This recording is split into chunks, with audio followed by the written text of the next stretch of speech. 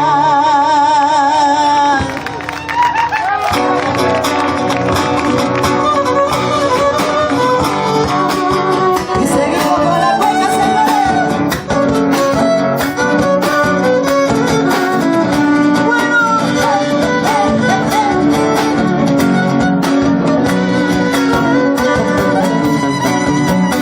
Mi palomita se ha perdido, no sé en qué brazos se encontrará.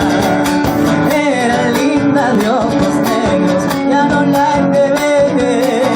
Era linda de ojos negros, ya no la he de ver. Mi palomita se ha perdido, no sé en qué brazos se encontrará. Esa ingrata se ha olvidado de nuestro querer. Esa ingrata se ha olvidado de nuestro querer. Ya no la iré a ver por su ingratitud. Que se vaya, que se pierda para no volver. Que se vaya. To standing in disapproval of something. In a sense, it may not be a good idea to go by the look of it. Because if you do go by the look of it, one day that look will change. And you'll equate the end or the beginning to that look. It's almost the same as quantifying a certain amount of days, if you will. If I did go around saying that, hey, it's day number 5,615, that'll tire me out. In lieu of me knowing that I want to keep going until justice is had. So what will it look like? I don't know.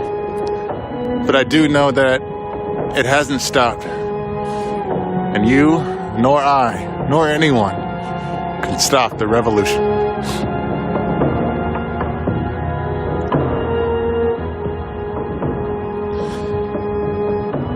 I remember that image, that first mural that's set in the middle here for Breonna Taylor, which had her face on it.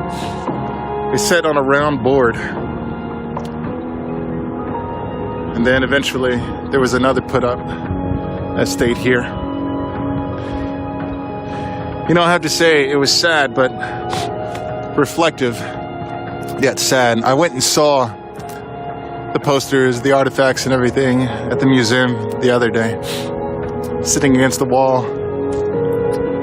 It was so sad. It made me wonder once again, when will it be fully set up? But I guess that's a question that just doesn't have an answer yet. I'll never forget that day all of us carried those pieces down the street to Main Street to Roots 101 African American Museum. It was a beautiful day.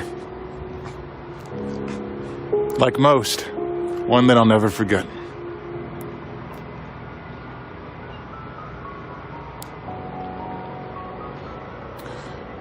What does the protest look like? It looks consistent. Maybe the question is, what does my protest look like? What am I doing to help lead toward change? What am I changing in myself, or what am I doing to stand in disapproval of the heinous, visible, perceptible, imperceptible crimes against Black lives? Rosie, how you doing? Lisa, it is not my bike.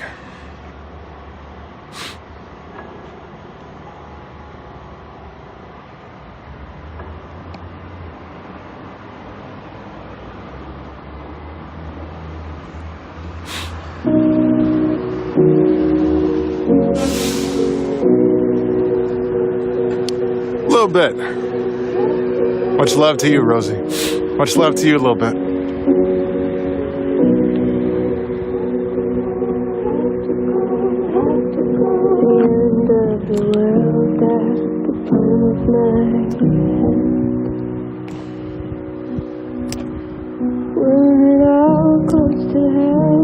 Yeah, I'm looking forward to going to DC. I don't know what to expect, but I'm playing for everything. I'm planning for everything anyway.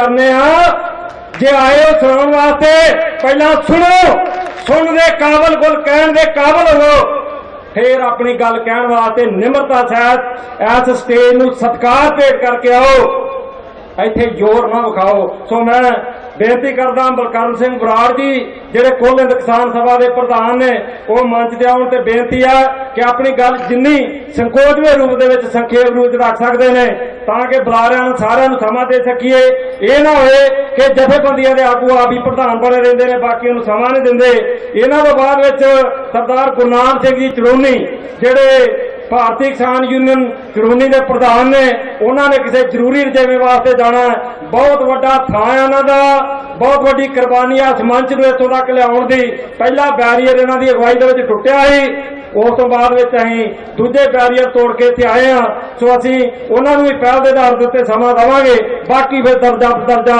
ਸਿਲਸਿਲੇਵਾਰ ਸਾਰਿਆਂ ਨੂੰ ਤੁਹਾਡੇ ਰੂਬਰੂ ਪੇਸ਼ ਕਰਾਂਗੇ ਹੁਣ ਬਲਕਰਨ ਸਿੰਘ ਜੀ ਬਰਾੜ ਪ੍ਰਧਾਨ ਕੋਲਿੰਦ ਕਿਸਾਨ ਸਭਾ ਪੰਜਾਬ ਉਹਨਾਂ ਤੋਂ ਬਾਅਦ ਵਿੱਚ ਗੁਰਨਾਮ ਸਿੰਘ ਜੀ ਚਰੂਨੀ ਪ੍ਰਧਾਨ ਭਾਰਤੀ ਕਿਸਾਨ ਯੂਨੀਅਨ ਚਰੂਨੀ ਤਿਆਰ ਰਹਿਣ ਜੀ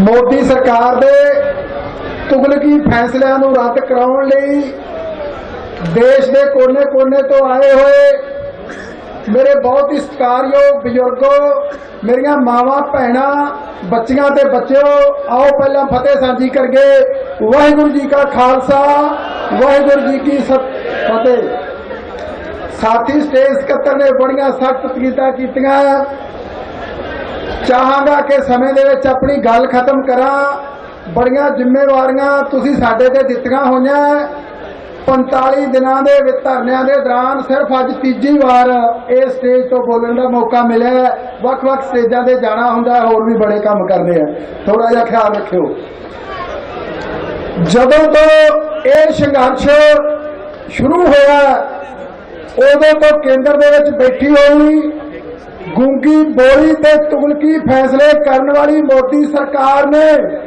ਤੁਹਾਡੇ ਵਿਰੁੱਧ ਕੂੜ ਪ੍ਰਚਾਰ ਵਿੱਢਿਆ ਹੋਇਆ ਔਰ ਮੇਰਾ ਇਹੀ ਵਿਸ਼ਾ ਅੱਜ ਮੈਂ ਇਸੇ ਤੇ ਗੱਲ ਕਰਨੀ ਹੈ ਇਹ ਕੂੜ ਪ੍ਰਚਾਰ ਜਿਵੇਂ ਜਿਵੇਂ ਤੁਹਾਡਾ ਸੰਘਰਸ਼ ਤਿੱਖਾ ਹੁੰਦਾ ਗਿਆ ਉਵੇਂ ਕੂੜ ਪ੍ਰਚਾਰ ਤਿੱਖਾ ਹੁੰਦਾ ਗਿਆ ਦੇਸ਼ ਦੀ ਗੱਦੀ ਤੇ ਬੈਠਾ ਹਾਕਮ ਸਵੇਰ ਤੋਂ ਲੈ ਕੇ ਸ਼ਾਮ ਤੱਕ ਕਿੰਨੇ ਝੂਠ ਬੋਲਦਾ ਕੀ ਵਾਅਦੇ ਕਰਦਾ ਕੀ ਸਬਜ਼-ਬਾਗ ਦਿਖਾਉਂਦਾ ਲੋਕਾਂ ਨੂੰ ਇਹ ਤੁਸੀਂ ਸਾਰੇ ਜਾਣਦੇ ਹੋ ਇਹਦੀ ਵਿਸਤਾਰ ਕਰਨ ਦੀ ਲੋੜ ਨਹੀਂ ਅਸੀਂ ਅੱਜ ਇਤਿਹਾਸ ਦੇ ਉਸ ਮੋੜ ਤੇ ਖੜੇ ਹਾਂ ਜਿੱਥੇ ਅੱਜ ਅਸੀਂ ਡੈਮੋਕ੍ਰੈਟਿਕ ਸਿਸਟਮ ਜਿਹੜਾ ਕਿਹਾ ਜਾਂਦਾ ਪਰ ਹੈ ਨਹੀਂ ਉਹਦੇ 'ਚ ਇੱਕ ਵੱਡਾ ਸੰਘਰਸ਼ ਲੜ ਰਹੇ ਆ ਤੇ ਲੜ ਕਿਹੜੇ ਲੋਕ ਰਹੇ ਆ ਜਿਨ੍ਹਾਂ ਨੂੰ ਗੁਰੂਆਂ ਪੀਰਾਂ ਪੈਪਰਾਂ ਦੀ ਬਾਬੇ ਨਾਨਕ ਤੋਂ ਲੈ ਕੇ ਗੁਰੂ ਗੋਬਿੰਦ ਸਿੰਘ ਦੁੱਲਾ ਭੱਟੀ ਬੰਦਾ ਸਿੰਘ ਬਹਾਦਰ ਤੇ ਅਨੇਕਾਂ ਸੂਰਮੇ ਜਿਨ੍ਹਾਂ ਨੇ ਅੰਗਰੇਜ਼ਾਂ ਨੂੰ ਇੱਥੋਂ ਕੱਢਣ ਵਾਸਤੇ ਦੇਸ਼ ਦੀ ਆਜ਼ਾਦੀ ਵਾਸਤੇ ਜਾਨਾਂ ਕੁਰਬਾਨ ਕੀਤੀਆਂ ਉਹਨਾਂ ਤੋਂ ਪ੍ਰੇਰਨਾ ਲੈ ਕੇ ਤੁਸੀਂ ਇੱਥੇ ਬੈਠੇ ਹੋ ਤੁਸੀਂ ਐਵੇਂ ਨਹੀਂ ਬੈਠੇ ਜਿਵੇਂ ਜਿਵੇਂ ਸੰਘਰਸ਼ ਵੱਧ ਰਿਹਾ ਸਾਡੇ ਤੇ ਕई तरह के एलिगेशन लाए जा रहे हैं। किसान अंदोलन, किसान जथेबंदियां दे आगू 3 तरीकों के नाल तुहानू टारगेट किया गया है। इनू टारगेट करने वास्ते कदे पाकिस्तान का हथ है इहदे मगर, कदे खालिस्तानी लोग जदों पंजाब दे विचों अंदोलन निकल के दूजे सूबियां च जिहड़ा अज वध रहा लगातार, उदों खालिस्तान वाला ठप्पा पिछे हो गया। किसान भी, मजदूर भी, व्यापारी भी ते समाज का हर वर्ग, चाहे वह डॉक्टर है, वकील है, वो उठ के खड़ा हो गया। उस तो बाद एक नवी गल आ रही है कि ये लोग जिवें कल की जिहड़ी घटना हुई है हरियाणे दे विच, ते परसों जिहड़ा वो पंजाब का मंत्री है जानी, उन्होंने एक होर राग लापना शुरू किया। पहला जिन्होंने नक्सलाइट कहते सी, हुण सीधे तौर पर इस गल दे विच आ गए है ये कामरेड लोग है, कम्युनिस्ट लोग है। असी भावें साडे ते लख ठप्पे लगी जाण, असी किहदे वारस हैं, असी इन्हां नूं दसांगे।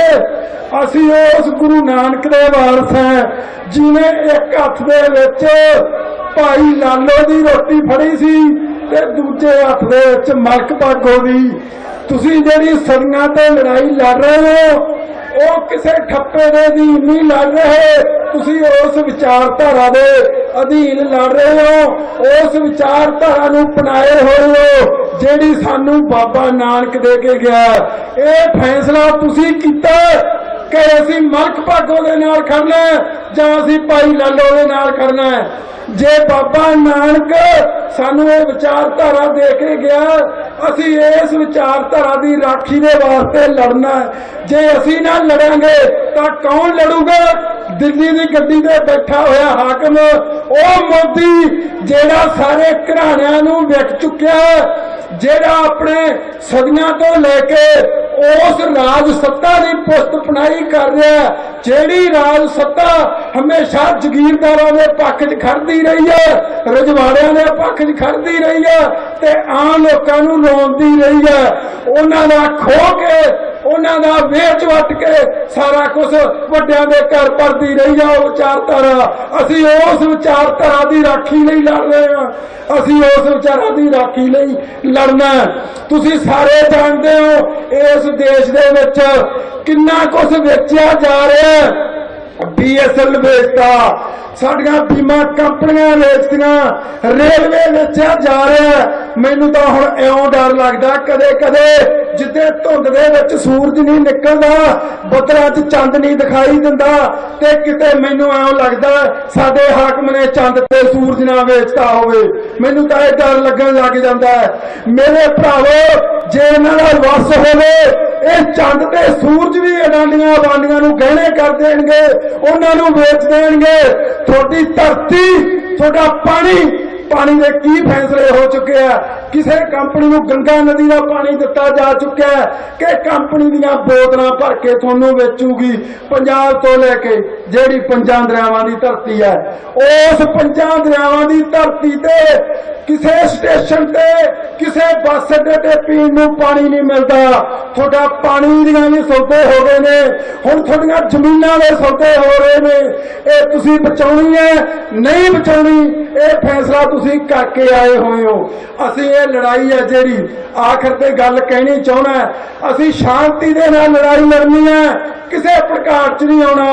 दिल्ली की जिहड़ी राज सत्ता है वो दुल्ले नूं हराउण वास्ते हमेशा दल्लियां दा इंतजाम करदी रही है, ते अज इन्हां दुल्ले जिहड़े मेरे सामने बैठे ने, मलक भागो ते होर जिहड़े रजवाड़े अज तक जिन्हां दे नां सुणिया, उन्हां नूं हराउण वास्ते साडी माई भागो भी इत्थे बैठी है।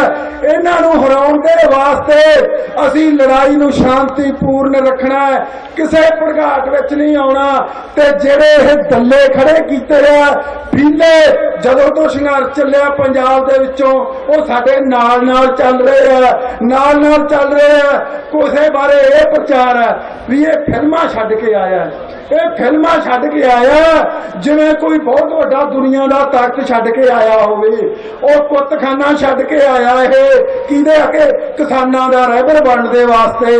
ਸਾਡੇ 'ਚ ਬਹੁਤ ਸਾਰੇ ਆਗੂ ਨੇ, ਮੇਰੀ ਉਮਰ ਛੋਟੀ ਆ, ਮੈਨੂੰ 20 ਸਾਲ ਹੋਏ ਆ ਸਿਰਫ ਜਥੇਬੰਦੀ 'ਚ, ਪਰ ਇੱਥੇ ਇਹੋ ਜਿਹੇ ਆਗੂ ਵੀ ਬੈਠੇ ਆ ਜਿਨ੍ਹਾਂ ਨੂੰ 40-40 ਸਾਲ 50-50 ਸਾਲ ਜਿਨ੍ਹਾਂ ਨੇ ਜ਼ਿੰਦਗੀਆਂ ਗਾਲਤੀਆਂ। ਔਰ ਰਵਨੀਤ ਬਿੱਟੂ ਕਾਂਗਰਸ ਦਾ MP ਕਹਿੰਦਾ ਇਹਨਾਂ ਲੀਡਰਾਂ ਨੂੰ ਅਕਲ ਨਹੀਂ, ਇਹ ਤਾਂ ਦਿੱਲੀ 'ਚ ਲੋਕਾਂ ਨੂੰ ਹੀ ਬੈਠੇ ਆ, ਇਹ ਫੰਡ ਇਕੱਠੇ ਕਰਦੇ ਆ, ਇਹ ਹੋਟਲਾਂ 'ਚ ਰਹਿੰਦੇ ਆ। ਮੈਂ ਕਹਿਣਾ ਵੀ ਕੋਈ ਕਿਸਾਨ ਬਜ਼ੁਰਗ ਆਗੂ ਹੋ ਸਕਦਾ ਜਿਹੜਾ ਕਮਰੇ 'ਚ ਸੌਂਦਾ ਹੋਵੇ, ਕੋਈ 100% ਨਹੀਂ ਹੁੰਦੀ ਗੱਲ, ਪਰ ਅਸੀਂ ਖੁਦ 90% ਲੀਡਰਸ਼ਿਪ ਆ ਜਿਹੜੀ ਸਾਡੀ, ਉਹ ਹਮੇਸ਼ਾ ਟਰਾਲੀਆਂ ਸੌਂਦੀ ਹੈ। ਅਸੀਂ ਕਿਸਾਨਾਂ ਦੇ ਨਾਲ ਸੌਂਦੇ ਆ। ਮੈਨੂੰ ਹਫ਼ਤਾ ਬੁਖਾਰ ਚੜ੍ਹਨ ਦੇ ਬਾਵਜੂਦ ਮੈਂ ਟਰਾਲੀ ਸੁੱਤਾ ਰਿਹਾ, ਪਿੰਡ ਛੱਡ ਕੇ ਨਹੀਂ ਆਇਆ। 45 ਦਿਨ ਹੋ ਗਏ। ਸਾਥੀਓ, ਅਖੀਰ ਦੇ ਵਿੱਚ ਸਟੇਜ ਸੈਕਟਰੀ ਸਾਹਿਬ ਖੜੇ ਹੋ ਗਏ ਨੇ ਸਟੇਜ ਦੇ ਨਿਯਮਾਂ ਨੂੰ ਮੰਨਦਾ ਹੋਇਆ। ਮੈਂ ਇੱਕੋ ਗੱਲ ਕਹਿਣੀ ਚਾਹੁੰਦਾ, ਆਪਾਂ ਸ਼ਾਂਤੀ ਦੇ ਨਾਲ ਇਹ ਸੰਘਰਸ਼ ਨੂੰ ਰੱਖਣਾ। ਰਾਖੀ ਕਰਨੀ ਤੁਹਾਡਾ ਫਰਜ਼ ਹੈ, ਕੱਲੇ ਆਗੂ ਨਹੀਂ ਕਰ ਸਕਦੇ। ਕੱਲੇ ਨੂੰ ਆਗੂ ਬਣਨਾ ਪੈਣਾ, ਕੱਲੇ ਨੂੰ ਲੀਡਰ ਬਣਨਾ ਪੈਣਾ। ਉਹਨਾਂ ਦੀਆਂ ਸਾਜ਼ਿਸ਼ਾਂ, ਦਿੱਲੀ ਜਿਹੜੀ ਸਦੀਆਂ ਤੋਂ ਸਾਡੇ ਵਿਰੁੱਧ ਸਾਜ਼ਿਸ਼ਾਂ ਘੜਦੀ ਆਈ ਹੈ, ਉਹਨਾਂ ਸਾਜ਼ਿਸ਼ਾਂ ਨੂੰ ਬੇਪਰਦ ਕਰਦੇ ਹੋਏ ਜੰਗ ਦੇ ਮੈਦਾਨ ਦੇ ਵਿੱਚ ਸ਼ਾਂਤੀ ਨਾਲ ਅੱਗੇ ਵਧੀਏ। ਜਿਵੇਂ ਲੀਡਰਸ਼ਿਪ ਪ੍ਰੋਗਰਾਮ ਦਿੰਦੀ ਆ ਉਸ ਤੇ ਪਹਿਰਾ ਦੇ ਜੇ। ਇਹਨਾਂ ਬੇਨਤੀਆਂ ਦੇ ਨਾਲ ਤੁਹਾਡਾ ਬਹੁਤ ਬਹੁਤ ਧੰਨਵਾਦ। ਵਾਹਿਗੁਰੂ ਜੀ ਕਾ ਖਾਲਸਾ, ਵਾਹਿਗੁਰੂ ਜੀ ਕੀ ਫਤਿਹ।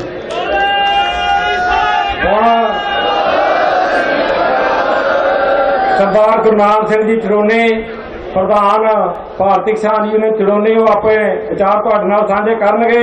इन्हां तों बाद विच 2-3 मिनट वास्ते निर्वैर खालसा कवीसरी जथा साडियां बीबियां दा, साडियां छोटियां बच्चियां भी ने, साडे अदब सत्कार दा पात्र ने, वो तुहाडे सामने अपना कोई कवीसरी उन्हां ने पेश करनी है। वो तैयार हन। हुण गुरनाम सिंह जी चरोनी साहब।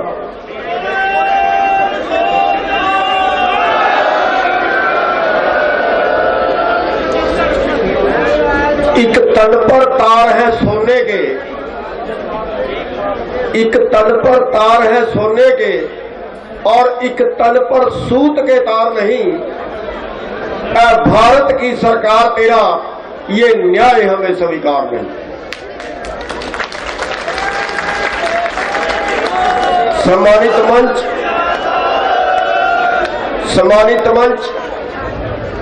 सामने बैठे मेरे सभी भाइयों, बुजुर्गों, प्यारे बच्चों, हमारी बहनें बैठी हैं, हमारे मीडिया वाले भाई,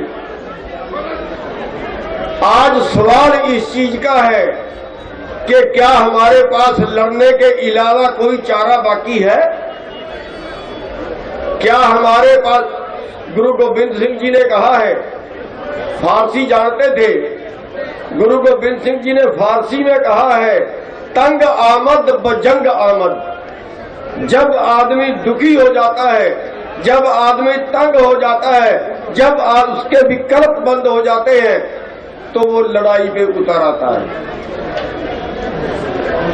आज हमारे विकल्प बंद हो गए। आज देश कहां पहुंच गया? सोने की चिड़िया देश आज भुखमरी में 107 देशों की गिनती में 94वें स्थान पे खड़ा है हमारा देश। आज हमारे 45% बच्चे, 45, अरे माँ बाप अपना पेट काट के भी खिलाता है बच्चों को। आज हमारे 45% बच्चे कुपोषण का शिकार हैं, जिनको खुराक पूरी नहीं हम दे सकते, जिनकी बढ़वार कम है, जिनका वजन कम है। रिकॉर्ड है, सरकार का रिकॉर्ड है, मेरा नहीं है। आज एक परिवार की आमदन केवल इतनी है जितनी सुप्रीम कोर्ट के एक कर्मचारी की कपड़े धोने का, केवल कपड़े धोने का भत्ता 1 साल का, उससे कम आमदन हमारे देश के नागरिक की है। केवल एक उसके कपड़े धोने के भत्ते के बराबर। अरे कौन सा देश है? एक आदमी 2 लाख रुपए की, 1.5 लाख रुपए की महीने की तनख्वाह ले रहा है, उसके परिवार का सारा, उसकी घरवाली को बच्चा पैदा होता है तो भी सरकार से पैसा लेता है। 108 तरह के भत्ते लेता है, और ये बाकी जनता कहाँ जाए? क्या बाकी जनता के जीने का कोई साधन है? क्या इलाज कराती है किसी का सरकार?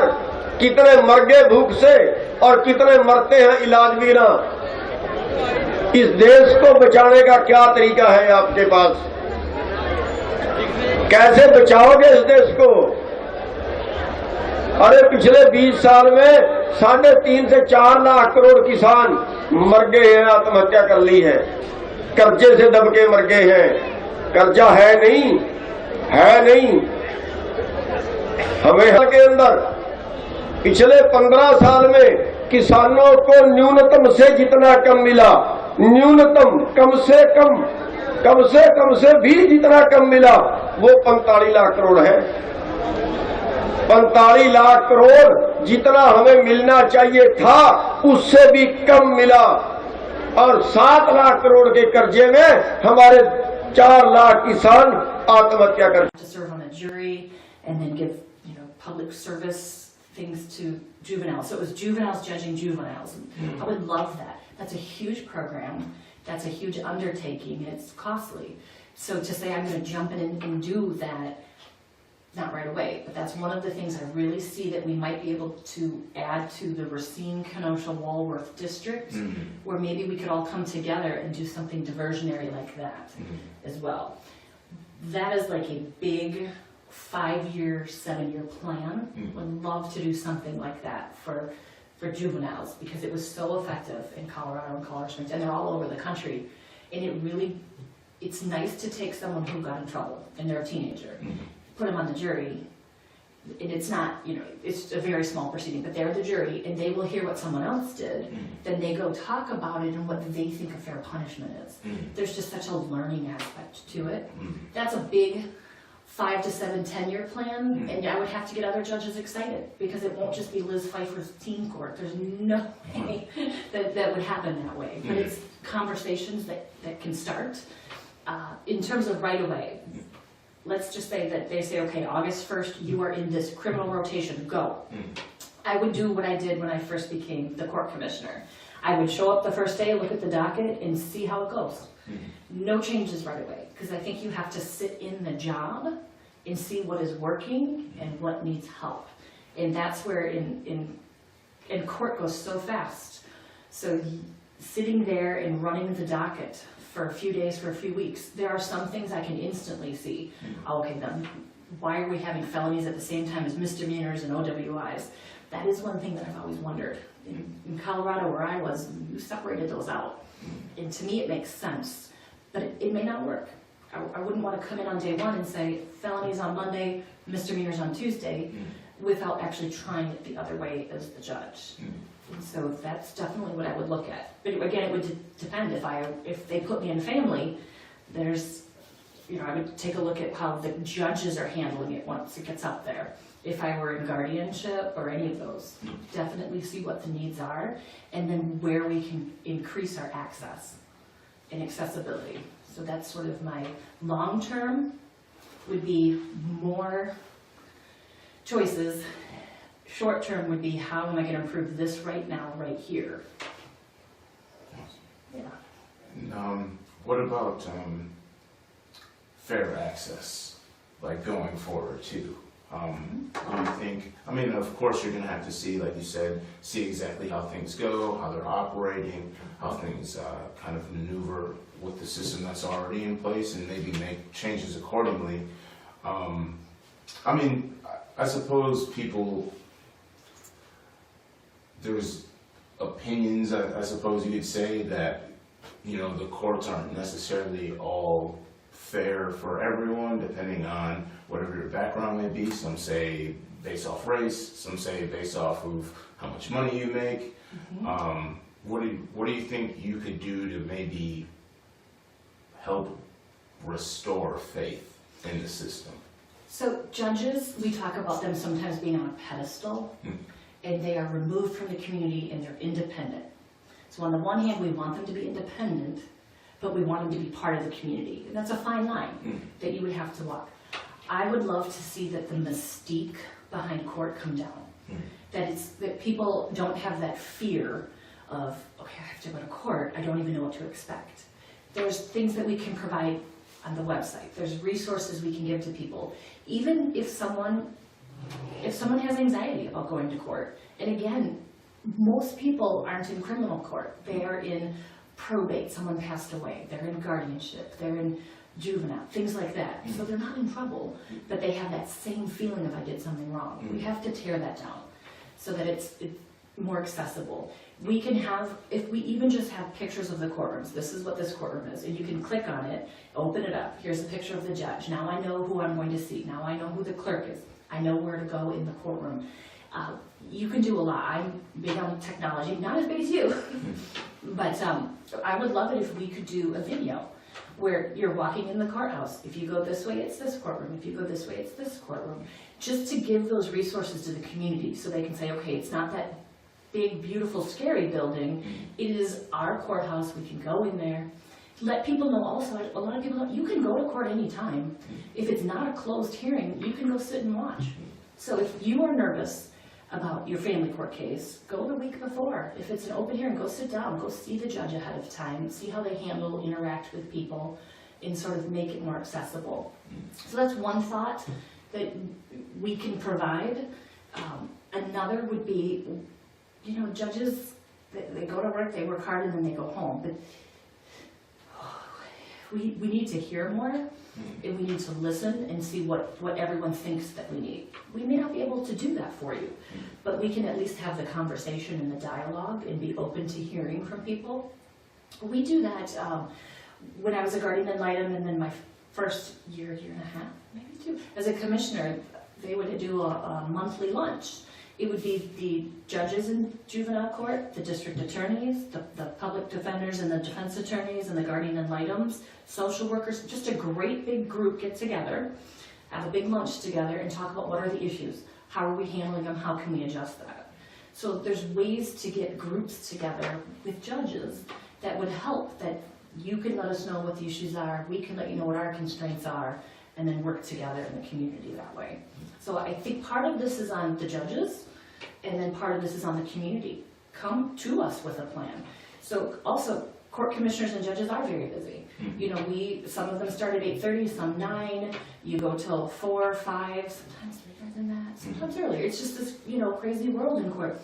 But if you come to us and say, how about we do X, Y, and Z? That might be the great idea that they didn't have time to think of or process. So I'm always open to constructive feedback from people and suggestions.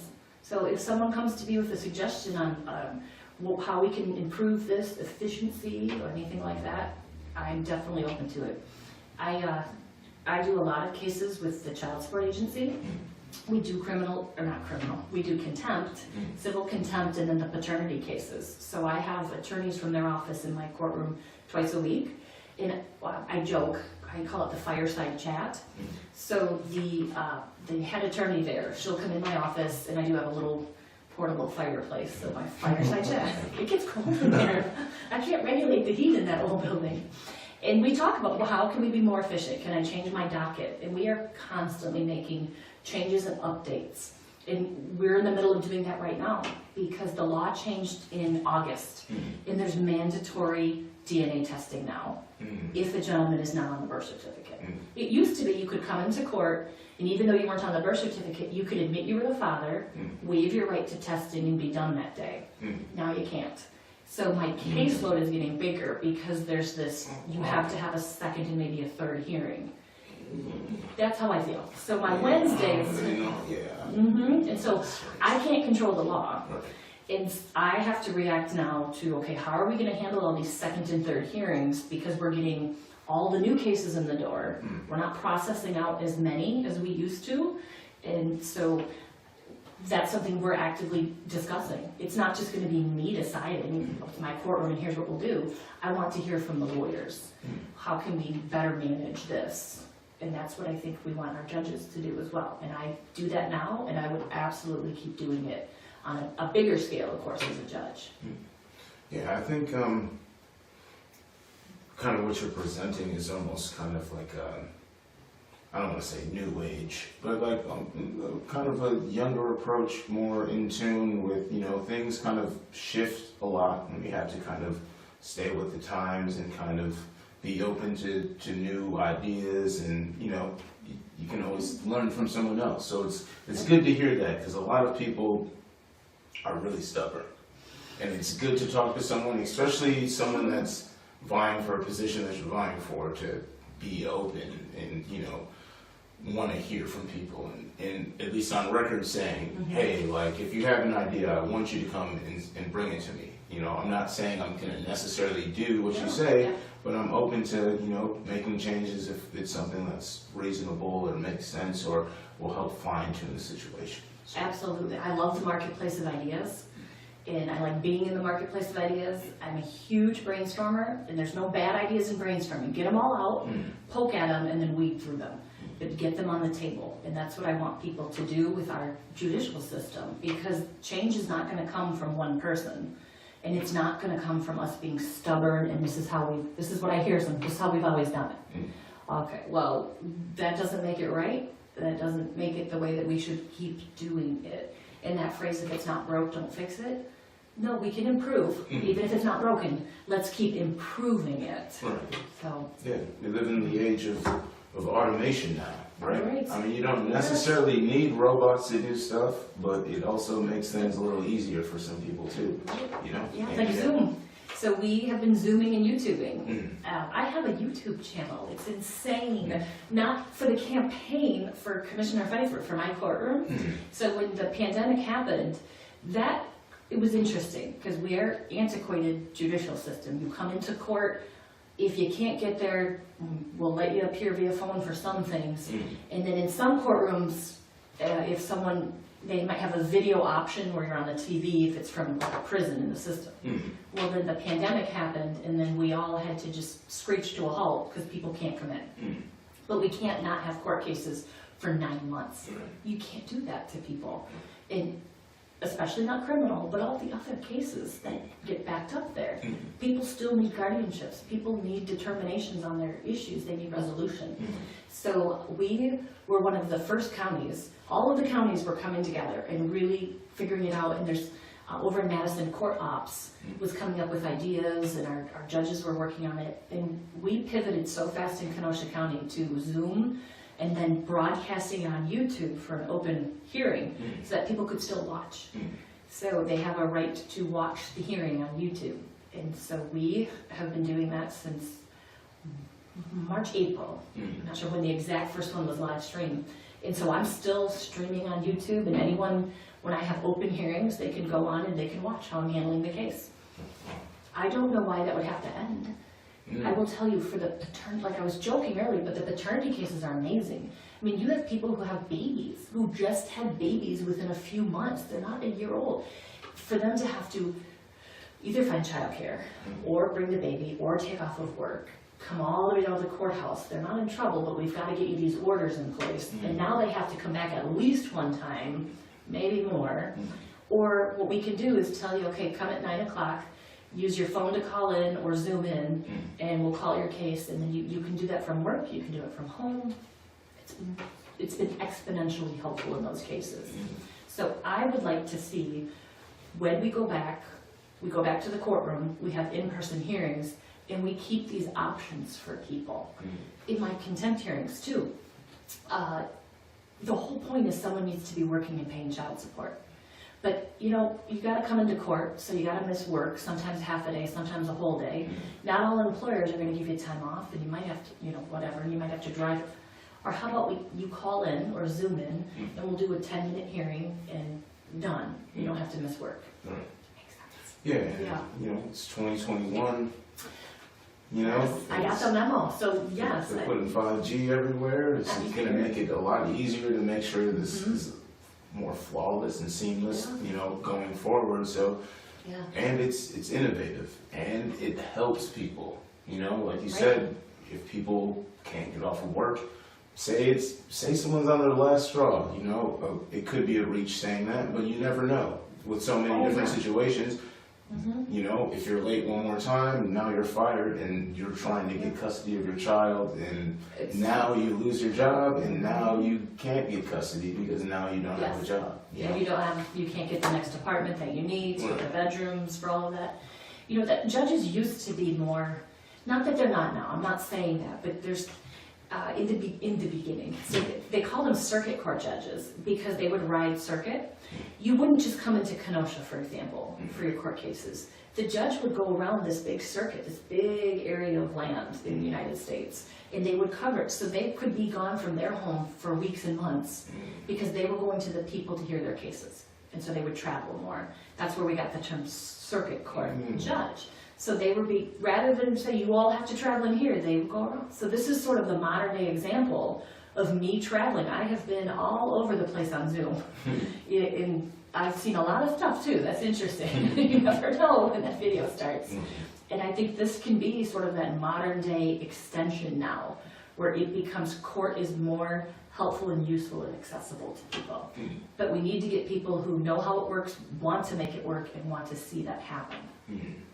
Yeah, I think people would be more receptive to it as well, you know, if it seemed to be more of like a service than a situation, like you said, where people come in and they're not in trouble, but they still feel like they're in trouble because of the whole aspect of going to the courthouse. You know, you walk through the metal detector. Some people there are there for criminal stuff, so it's like, oh, I'm not, you know. You do. I mean, you have the sheriffs are there and they're transporting people to and from courtrooms, and they're in shackles and they're in the orange suit, and then you're just there for a guardianship. It's a different world, it's a different environment, and it can be overwhelming. I have noticed people are more respectful, more calm when they're able to zoom in. Even in family court cases, which can be very high energy level, and people have a lot of emotions. There's something about being in their home, or even when they sit in their car, wherever they are, that they have that comfort that I think translates into how they act. Some people it doesn't impact, of course, but I do think they don't have the added stressor of this courtroom, and I'm elevated in the courtroom, and I wear a robe, and I mean I wear them on Zoom, but nobody cares because I look like this. There's not that intimidation factor on Zoom that I think we have in court, and we have to, again, I've said it a few times, we have to remember that most people aren't in trouble going to court. This helps them realize I'm really not in trouble. They just need to make sure I have the documents I need or the paperwork and stuff. Awesome. Well, this is, we're approaching an hour here, so I want to just give you the floor here to whatever you want to bring up, mention, and, you know, endorse, whatever you need to say. Go ahead. Bring it out. Is this where I do my dance or song? No, okay. I mean, if that's what you choose to use the time for, it's up to you. Some people would probably appreciate it. I do like song and dance. I listened to your video, and it seemed like you're a fan of boy bands like NSYNC and Backstreet Boys. Yes. Yeah, I was a fan as well growing up. You were a little older than me listening to them. I was a little kid, you know, doing. It brings a little joy, doesn't it? Just that little bouncy. I won't sing. That would probably drive people really far away. But thank you for letting me come in. There's a couple of things I just wanted to tell people about me. I'm really trying to get people all the information they need. So we do have a website. I feel like I'm on a TV show, right? It is like this, right? Oh my gosh. So the website is www.pfeiffer4judge. Pfeiffer's weird. Let me spell it. P as in Paul, F as in Frank, EUFFER, FOR Judge. So Pfeiffer4Judge. I married into that name. So it's, there should be an I there, but they won't change it for me. So like I said, I grew up in Kenosha. I have a varied background. I have experience in all of the different categories that circuit court judges handle, and I think that's so essential and important for people to understand. You're not just selecting a juvenile judge or a family judge. The judge has to be able to jump into the pool and take whatever cases they're assigned to, and it may not be what they want to do or what they have experience in. For me, if you look, I check all of the boxes on these because I've been preparing. I've wanted to be a court commissioner. The next logical step is to be a judge, and I wanted to offer people that type of experience. I also wanted to mention that I was a law professor. I think that's really important. That helps people maybe understand my view on neutrality and independence more, because I not only taught law at the college level, and that was full-time up at Concordia in Mequon, and I was the chair of the legal studies department. I taught law full-time, developed courses, and then I also taught at Marquette Law School, and that was trial advocacy, and I taught at Carthage for one semester also. And so I look at law as you're always learning, you're always getting that information, and it's important that not only do you know it, but that you're able to explain and share it. I think a lot of where I come from in the courtroom is the teacher part of me. I will teach you what custody and placement mean.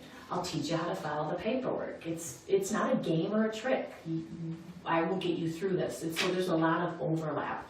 I think that makes me very uniquely qualified. Judges do a lot of reading and learning and studying the law, and that is right up my alley in terms of my legal experience being a professor, and then a private attorney, and then of course criminal. And I'm from Kenosha. My husband, I think I mentioned a little, he grew up in Bristol, and I grew up, like I said, in Allendale, closer to the lake. And so he was the county guy, and I was the city girl, and we sort of met in the middle. We're halfway between the two, raising our family. We have 2 kids as well, and a dog. And sometimes people hear her barking because she's my new bailiff. So yeah, she works for free. But do you put a little uniform on her? You know, I haven't got. She has unique collars, and that's her thing. She sits in the window and lets me know when Amazon's reading stuff. And I'm really quick with the mute button for her. Yeah, so I just want people to get to know who I am, both professionally, but then personally, because you're picking the whole package, and I literally, this is who I am, and this is what I do. It's not just what I'm telling you right now because I want you to like me. Everything I'm telling you, I can show you through the years. Nothing recent. I mean, I can show you recent stuff, but this is really who I have been since I graduated in 1998. So 23 years almost. Nice. Yeah. Hey, thank you. I mean, that's a lot of experience. It's been a long 23 years. Thank you. Thank you so much for coming in. Oh, thank I mean, you. I really enjoyed this talk. I feel like it was very informative. I'm sure everybody out there is going to enjoy it as well. And if not, just, they'll comment, and please use that First Amendment. It is yours. Say whatever you need to say, but you can't say that we didn't give you the information. Exactly. And go to the website if you want. People can email us. I try to be super responsive to people. And also let us know questions. We do a live thing Sundays at 7. That's my creative title.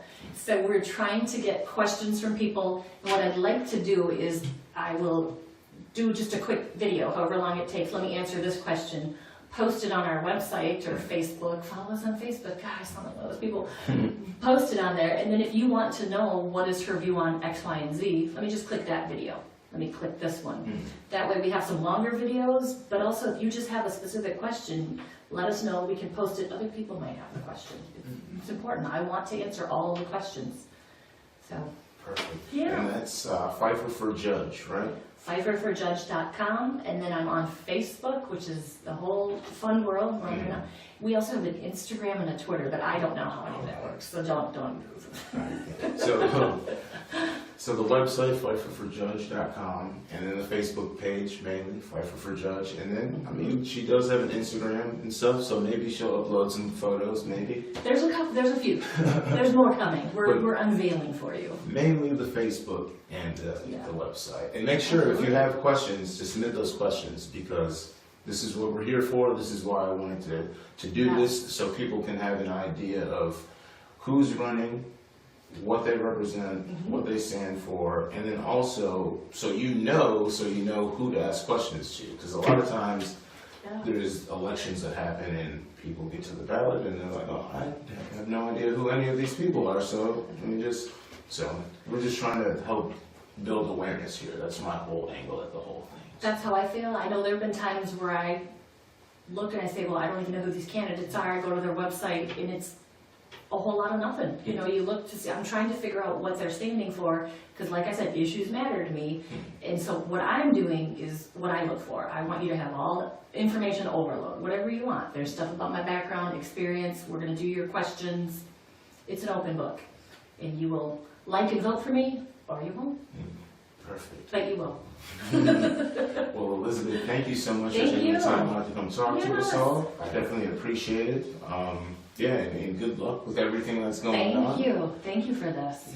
Yeah, and I'm sure it's going to be a fun next couple of weeks and months for you. I could think of other words, sure, but I do try to have fun along the way. Absolutely, because you try to capture that as you're going through all of it. But this was great. Thank you. Yeah, no problem. Yeah. All right. Well, thank you all for tuning in. We definitely appreciate it. This has been another edition of O Word with Corey Elijah, a live edition. Make sure you like the page if you haven't already. Make sure you go and check out Elizabeth's page as well, Pfeiffer for Judge. And we appreciate all the love and support from everyone. We will catch you all in the next video. Bye.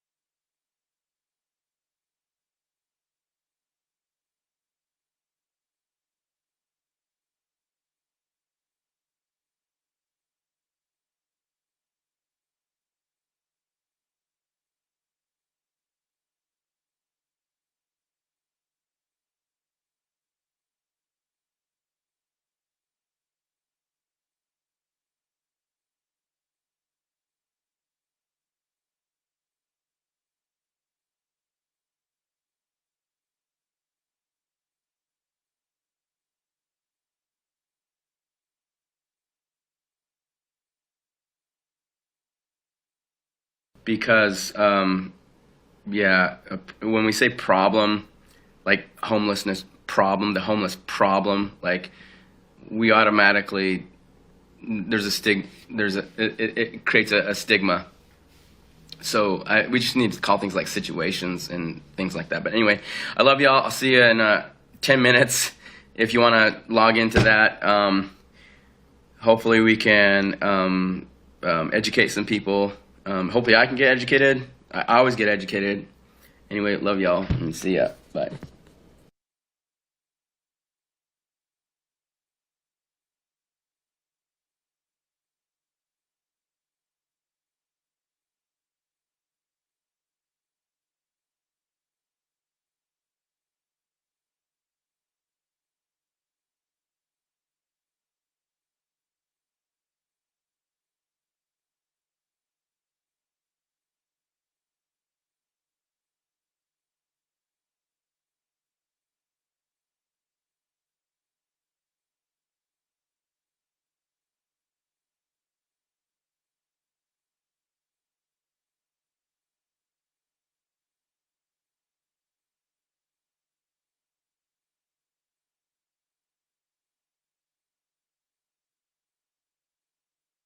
ਉਹ ਸਾਂਝੀ ਸਮਝਦਾਰੀ ਪੇਸ਼ ਹੋਈ ਆ ਲੇਕਿਨ ਇੱਕ ਨੁਕਤੇ ਦੇ ਉੱਤੇ ਕਿਰਪਾ ਕਰਕੇ ਧਿਆਨ ਦੇ ਨਾਲ ਮੇਰੀ ਗੱਲ ਸੁਣਿਓ ਜੋ ਸੁਪਰੀਮ ਕੋਰਟ ਦੀ ਦਖਲਅੰਦਾਜ਼ੀ ਹੈ ਸੁਪਰੀਮ ਕੋਰਟ ਦੇ ਵਿੱਚ ਸਾਡਾ ਕੇਸ ਜਿਹੜਾ ਉਹ ਪਹੁੰਚਿਆ ਸੁਪਰੀਮ ਕੋਰਟ ਦੇ ਅੰਦਰ ਇਹ ਕਾਰਵਾਈ ਚੱਲ ਰਹੀ ਹੈ ਸਾਰੇ ਕਾਨੂੰਨਾਂ ਦੇ ਮਾਮਲੇ ਦੇ ਵਿੱਚ ਸਾਡੇ ਅੰਦੋਲਨ ਦੇ ਬਾਰੇ ਵਿੱਚ ਉਹਦੇ ਬਾਰੇ 32 ਕਿਸਾਨ ਜਥੇਬੰਦੀਆਂ ਦਾ ਸੰਯੁਕਤ ਕਿਸਾਨ ਮੋਰਚੇ ਦਾ ਅਜੇ ਤੱਕ ਬਕਾਇਦਾ ਰੂਪ ਦੇ ਵਿੱਚ ਇਕਮੁੱਠ ਇਕਜੁੱਟ ਕੋਈ ਫੈਸਲਾ ਨਹੀਂ ਹੋਇਆ ਸਾਂਝਾ ਕੋਈ ਫੈਸਲਾ ਨਹੀਂ ਹੋਇਆ ਇਸ ਕਰਕੇ ਸੁਪਰੀਮ ਕੋਰਟ ਦੀ ਜਿਹੜੀ ਕਾਰਵਾਈ ਹੈ ਉਹਦੇ ਹੋਏ ਜਾਂ ਹੋਣ ਵਾਲੇ ਫੈਸਲਿਆਂ ਬਾਰੇ ਜਿਹੜੀਆਂ ਵੀ ਇੱਥੋਂ ਟਿੱਪਣੀਆਂ ਸਾਡੇ ਕਿਸਾਨ ਆਗੂਆਂ ਨੇ ਕੀਤੀਆਂ ਨੇ ਉਹਨਾਂ ਦੀਆਂ ਵਿਅਕਤੀਗਤ ਜਾਂ ਉਹਨਾਂ ਦੀ ਵਿਅਕਤੀਗਤ ਜਥੇਬੰਦੀਆਂ ਨੇ ਨਾ ਤਾਂ ਉਹ ਸਟੈਂਡ ਉਹ ਸਮਝ ਸੰਯੁਕਤ ਕਿਸਾਨ ਮੋਰਚੇ ਦੀ ਹੈ ਤੇ ਨਾ 32 ਕਿਸਾਨ ਜਥੇਬੰਦੀਆਂ ਦੀ ਹੈ ਇਸ ਕਰਕੇ ਕਿਰਪਾ ਕਰਕੇ ਇਸ ਗੱਲ ਨੂੰ ਧਿਆਨਪੂਰਵਕ ਰੱਖਿਆ ਜਾਵੇ ਇਹਦੇ ਬਾਰੇ ਸਾਂਝੀ ਜਿਹੜੀ ਮੀਟਿੰਗਾਂ ਦਾ ਫੈਸਲਾ ਤੁਹਾਡੇ ਨਾਲ ਜਦੋਂ ਫੈਸਲਾ ਹੋਵੇਗਾ ਤੁਹਾਡੇ ਨਾਲ ਉਹ ਸਾਂਝਾ ਕਰ ਦਿੱਤਾ ਜਾਏਗਾ ਸੋ ਹੁਣ ਲਖਬੀਰ ਸਿੰਘ ਜੀ ਨਿਜ਼ਾਮਪੁਰਾ ਨੇ ਤੁਹਾਡੇ ਸਾਹਮਣੇ ਉਹ ਨਾਂ ਪੇਸ਼ ਕਰਨੇ ਨੇ ਸ਼ੀਸ਼ਾ ਨੂੰ ਪੇਸ਼ ਕਰਨਾ ਹੈ ਮੇਰਾ ਬਤੌਰ ਸੈਕਟਰੀ ਸਮਾਂ ਜਿਹੜਾ ਉਹ ਖਤਮ ਹੋ ਗਿਆ ਇਹਨਾਂ ਸਮਾਂ ਮੰਚ ਸੰਚਾਲਨ ਕਰਦਿਆਂ ਕੋਈ ਗਲਤੀ ਹੋ ਗਈ ਹੋਏ ਖਾਸ ਤੌਰ ਤੇ ਮੈਂ ਥੋੜਾ ਗੁੱਸੇ ਦੇ ਮਾਹੌਲ ਦੇ ਵਿੱਚ ਸਖਤੀ ਦੇ ਨਾਲ ਬੋਲਿਆ ਇੱਕ ਦੋ ਵਾਰੀ ਉਹ ਸਖਤੀ ਦੇ ਨਾਲ ਬੋਲਣਾ ਮੇਰਾ ਮਾਫ ਕਰਿਓ ਇਹਨਾਂ ਸ਼ਬਦਾਂ ਦੇ ਨਾਲ ਤੁਸੀਂ ਜਿਹੜਾ ਸਾਥ ਦਿੱਤਾ ਵਾ ਮੰਚ ਸੰਚਾਲਨ ਦੇ ਵਿੱਚ ਤੁਹਾਡਾ ਸਾਰਿਆਂ ਦਾ ਬਹੁਤ ਬਹੁਤ ਧੰਨਵਾਦ ਆ ਵਾਹਿਗੁਰੂ ਜੀ ਕਾ ਖਾਲਸਾ ਵਾਹਿਗੁਰੂ ਜੀ ਕੀ ਫਤਿਹ अगला स्टेज सकत्तर रणजीत सिंह भारतीय क्रांतिकारी किसान यूनियन ਵੱਲੋਂ ਉਹ आ जाण ਤੇ ਆਪਣੀ ਡਿਊਟੀ ਜਿਹੜੀ ਉਹਨੂੰ ਸੰਭਾਲਣ। ਉਹਦੇ ਤੋਂ ਪਹਿਲਾਂ ਇੱਕ ਸਾਡੇ ਕੋਲ ਆਧਾਰ ਕਾਰਡ ਆਇਆ ਬਲਵੰਤ ਸਿੰਘ ਦਾ ਫਤਿਹਗੜ੍ਹ ਸਾਹਿਬ ਤੋਂ। ਜੇ ਉਹ ਸਾਥੀ ਇੱਥੇ ਕਿਤੇ ਹੈ ਜਾਂ ਉਹਦੇ ਸਾਥੀ ਆ ਉਹ ਆਣ ਕੇ ਪ੍ਰਾਪਤ ਕਰ ਸਕਦੇ ਆ। ਇਹਦੇ ਨਾਲ ਜਿਹੜੀ ਸਾਨੂੰ ਸਹਾਇਤਾ ਆਈ ਹੈ ਗੁਪਤਦਾਨ 100 ਰੁਪਇਆ, ਅਵਤਾਰ ਸਿੰਘ ਮੱਲੋ 1100 ਰੁਪਇਆ, ਪਲਵਿੰਦਰ ਸਿੰਘ 1100 रुपए, गुरमिंदर सिंह मावी मालड़ी तो 11,000 रुपए, गुरदेव सिंह पिंड कासन खेड़ा हरियाणे तो 200 रुपया, हरपाल सिंह लाहौरिया सिरसा 200 रुपए, गुरसीमा प्रीत कौर अमृतसर तो गुरसीमा प्रीत कौर। सतगुरां दी फतेह दी साथ पाउंदा वाहिगुरू जी का खालसा वाहिगुरू जी की फतेह।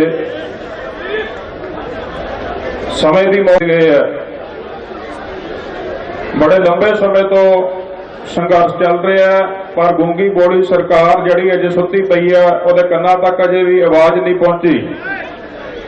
1.5 महीना दिल्ली के वख-वख कोनियां दे किसानां नूं बैठिया हो गया। मताबा बच्चे आपो अपने परिवारां समेत आपां सारे इस सुत्ती सरकार नूं जगाउण वास्ते 1.5 महीने तो दिल्ली के वख-वख सड़कों ते वख-वख थावां ते आपां धरने दे रहे आ। पर जिहड़ी सरकार है वो कुंभकर्ण की नींद सुत्ती पई है। बड़े कारपोरेट घराणियां दे थल्ले लगी हुई सरकार है। वो साडी जनता की सरकार नहीं, उन्होंने असीं कह सकते वो बड़े व्यापारियों की सरकार बन गई है। अडानी इन्हां ने जो ये कानून पास किए ने ये किसानी नूं खत्म करने वास्ते नहीं, केवल इहदे नाल सारे ही जिहड़े मजदूर है वो भी खत्म हो जाणगे, आड़ती वर्ग है वो भी खत्म हो जाना। जिन्ने भी साडे वर्ग ने सारे बड़े कारपोरेट घराणियां नूं छड्ड के सारिआं नूं इहदी बहुत बड़ी मार पै रही है। सो इस करके धन्नवाद है सारे ही किसान जथेबंदियां दा, सारे ही आगू साहिबानां दा बड़े लंबे समय तो बड़ी सूझबूझ दे नाल जो ये फैसले लै रहे ने। और सारियां संगतां दा भी धन्नवाद है जो इन्ने वड्डे डिसिपलिन दे विच आपां रह के एडा वड्डा किसान अंदोलन ये दुनिया का सब तो वड्डा अंदोलन है। इन्ना वड्डा अंदोलन कदे ना कदे होया ते ना शायद किते आउण वाले समय च होना है। और इन्नी शांतिपूर्वक इन्नी डिसिपलिन दे विच रह के आप चल रहे हैं। आस है कि आने वाले समय में भी असीं किसान आगुआं दी जो सानू सेध देणगे, जो साडे लई फैसले लैणगे, उन्हां दे फैसलियां ते असीं पूरे उतरांगे, उन्हां दा साथ देवांगे। सारे नौजवानों नूं, सारे ही भरावां नूं बेनती है कि जिवें आपां हुण तक शांति बना के रखी है, आने वाले समय में, क्योंकि इहदा कोई समा नियत नहीं है। सरकार की नींद कदों खुलनी है, कदों जागना सरकार ने। सो इस करके इस किसान संयुक्त मोर्चा ये पता नहीं कितना लंबा चल सकता जे। सो सारे ने साथ देना, इसी तरह सबर रख के, संतोख रख के, सारे ने प्यार का सबूत दे के उस सरकार नूं आपां ने जगाउणा, क्योंकि सूरा सो पहचानी है जो लहरा दी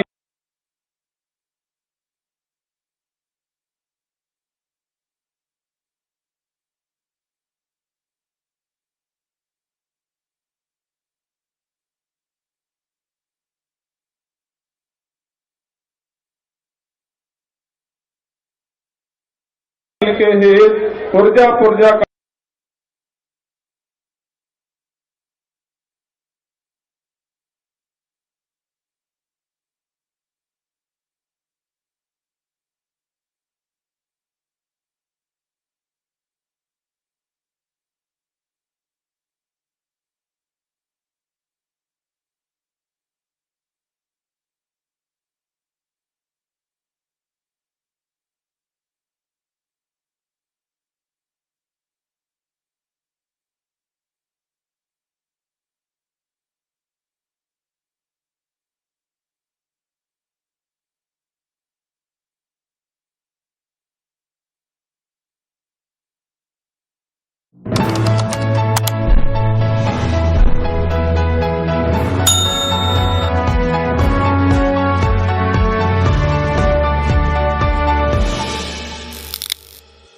नमस्कार, आप देख रहे हैं बोल के लब आजाद हैं तेरे, मैं बिसार शर्मा।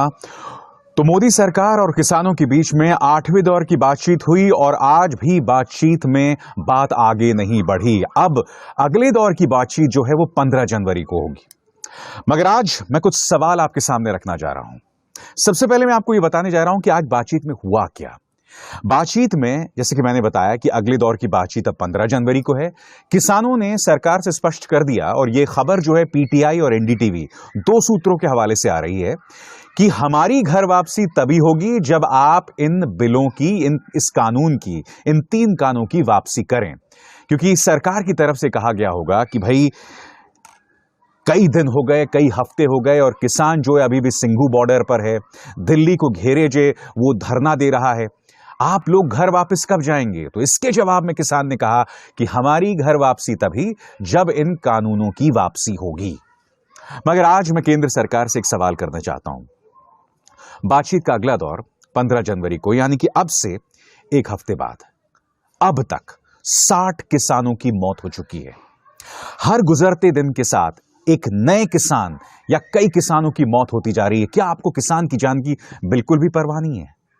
मैं आज पीयूष गोयल और नरेंद्र तोमर से यह मांग रखना चाहता हूं कि आप रोज बातचीत कीजिए, क्योंकि अगर आप हफ्ते दर हफ्ते बातचीत करेंगे तो किसान इसी तरह से ठंड में ठिठुरता रहेगा, उसकी मौतें होती रहेंगी। और सबसे दुख की बात यह है दोस्तों कि जिन किसानों की मौत हो रही है वो सिर्फ बुजुर्ग नहीं है, मुझसे भी युवा, कम उम्र के जो किसान हैं उनकी मौत हो रही है।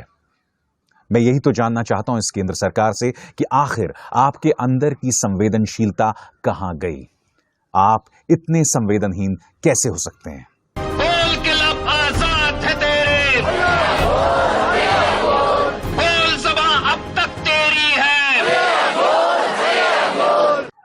दोस्तों आज जो बातचीत हुई उसमें किसानों ने एक और सवाल किया केंद्र सरकार से। उन्होंने कहा कि कृषि वो एक स्टेट सब्जेक्ट है, यानी कि राज्य का विषय है। ऐसे में केंद्र सरकार आखिर इस मुद्दे में दखल क्यों दे रही है? आखिर वो क्यों चाहती है ये 3 कानून लाना? आखिर वो क्यों चाहती है कि न्यूनतम समर्थन मूल्य पर कानूनी गारंटी ना दी जाए? मैं आपको बतलाना चाहूंगा दोस्तों, जाने माने वकील और एक जमाने में यूपीए सरकार के खिलाफ अन्ना आंदोलन छेड़ने वाले प्रशांत भूषण ने अपने ट्विटर हैंडल पर राहुल गांधी का यह बयान जो उन्होंने 2015 को दिया था, एक चेतावनी दी थी, वो उन्होंने रखा है। आप बड़ी गलती कर रहे हो, मैं आपको बता रहा हूं, बहुत बड़ी गलती कर रहे हो। आप किसानों को, मजदूरों को चोट पहुंचा रहे हो और आने वाले समय में वो आपको चोट पहुंचाएंगे, क्योंकि सबसे ज्यादा शक्ति इस देश में किसान और मजदूर के पास है। आप गलत समझ रहे हो। आप सोच रहे हो जो बड़ी बड़ी गाड़ी चलाते हैं, जो बड़े बड़े बिजनेसमैन हैं, उनके नाम नहीं कहना चाहता हूं, आप सोचते हो कि उनकी है शक्ति देश में। ये गलत है। इस देश की शक्ति किसान के हाथों में है, मजदूर के हाथों में है। दोस्तों आज की बातचीत में किसान ने सरकार से यह भी कहा कि ऐसा लगता है कि आप इस मुद्दे का समाधान ही नहीं चाहते, क्योंकि आपके तेवर से ऐसा लग रहा है कि आप हमारे वक्त की बर्बादी कर रहे हैं। आप साफ साफ ये क्यों नहीं कह देते कि हम आपसे बातचीत नहीं करना चाहते हैं? क्योंकि देखिए हो क्या रहा है दोस्तों, सरकार 2 तरफा खेल खेल रही है, बातचीत का ढोंग भी कर रही है और दूसरी तरफ किसान को बदनाम भी कर रही है। मैं आपको एक और खबर बताना चाहता हूं जो चिंताजनक हो सकती है। क्या आप जानते हैं कि गृह मंत्री अमित शाह ने मनोहर लाल खट्टर जो कि हरियाणा के मुख्यमंत्री हैं उनसे मुलाकात की? क्योंकि आप जानते हैं किसान जो हैं जिन्होंने धरना दिया हुआ है वहां पर हरियाणा पुलिस की एक अहम भूमिका है। इसलिए आज मैं सवाल पूछना चाहता हूं कि आखिर अमित शाह ने मुलाकात क्यों की मनोहर लाल खट्टर से? क्या पक रहा है पर्दे के पीछे?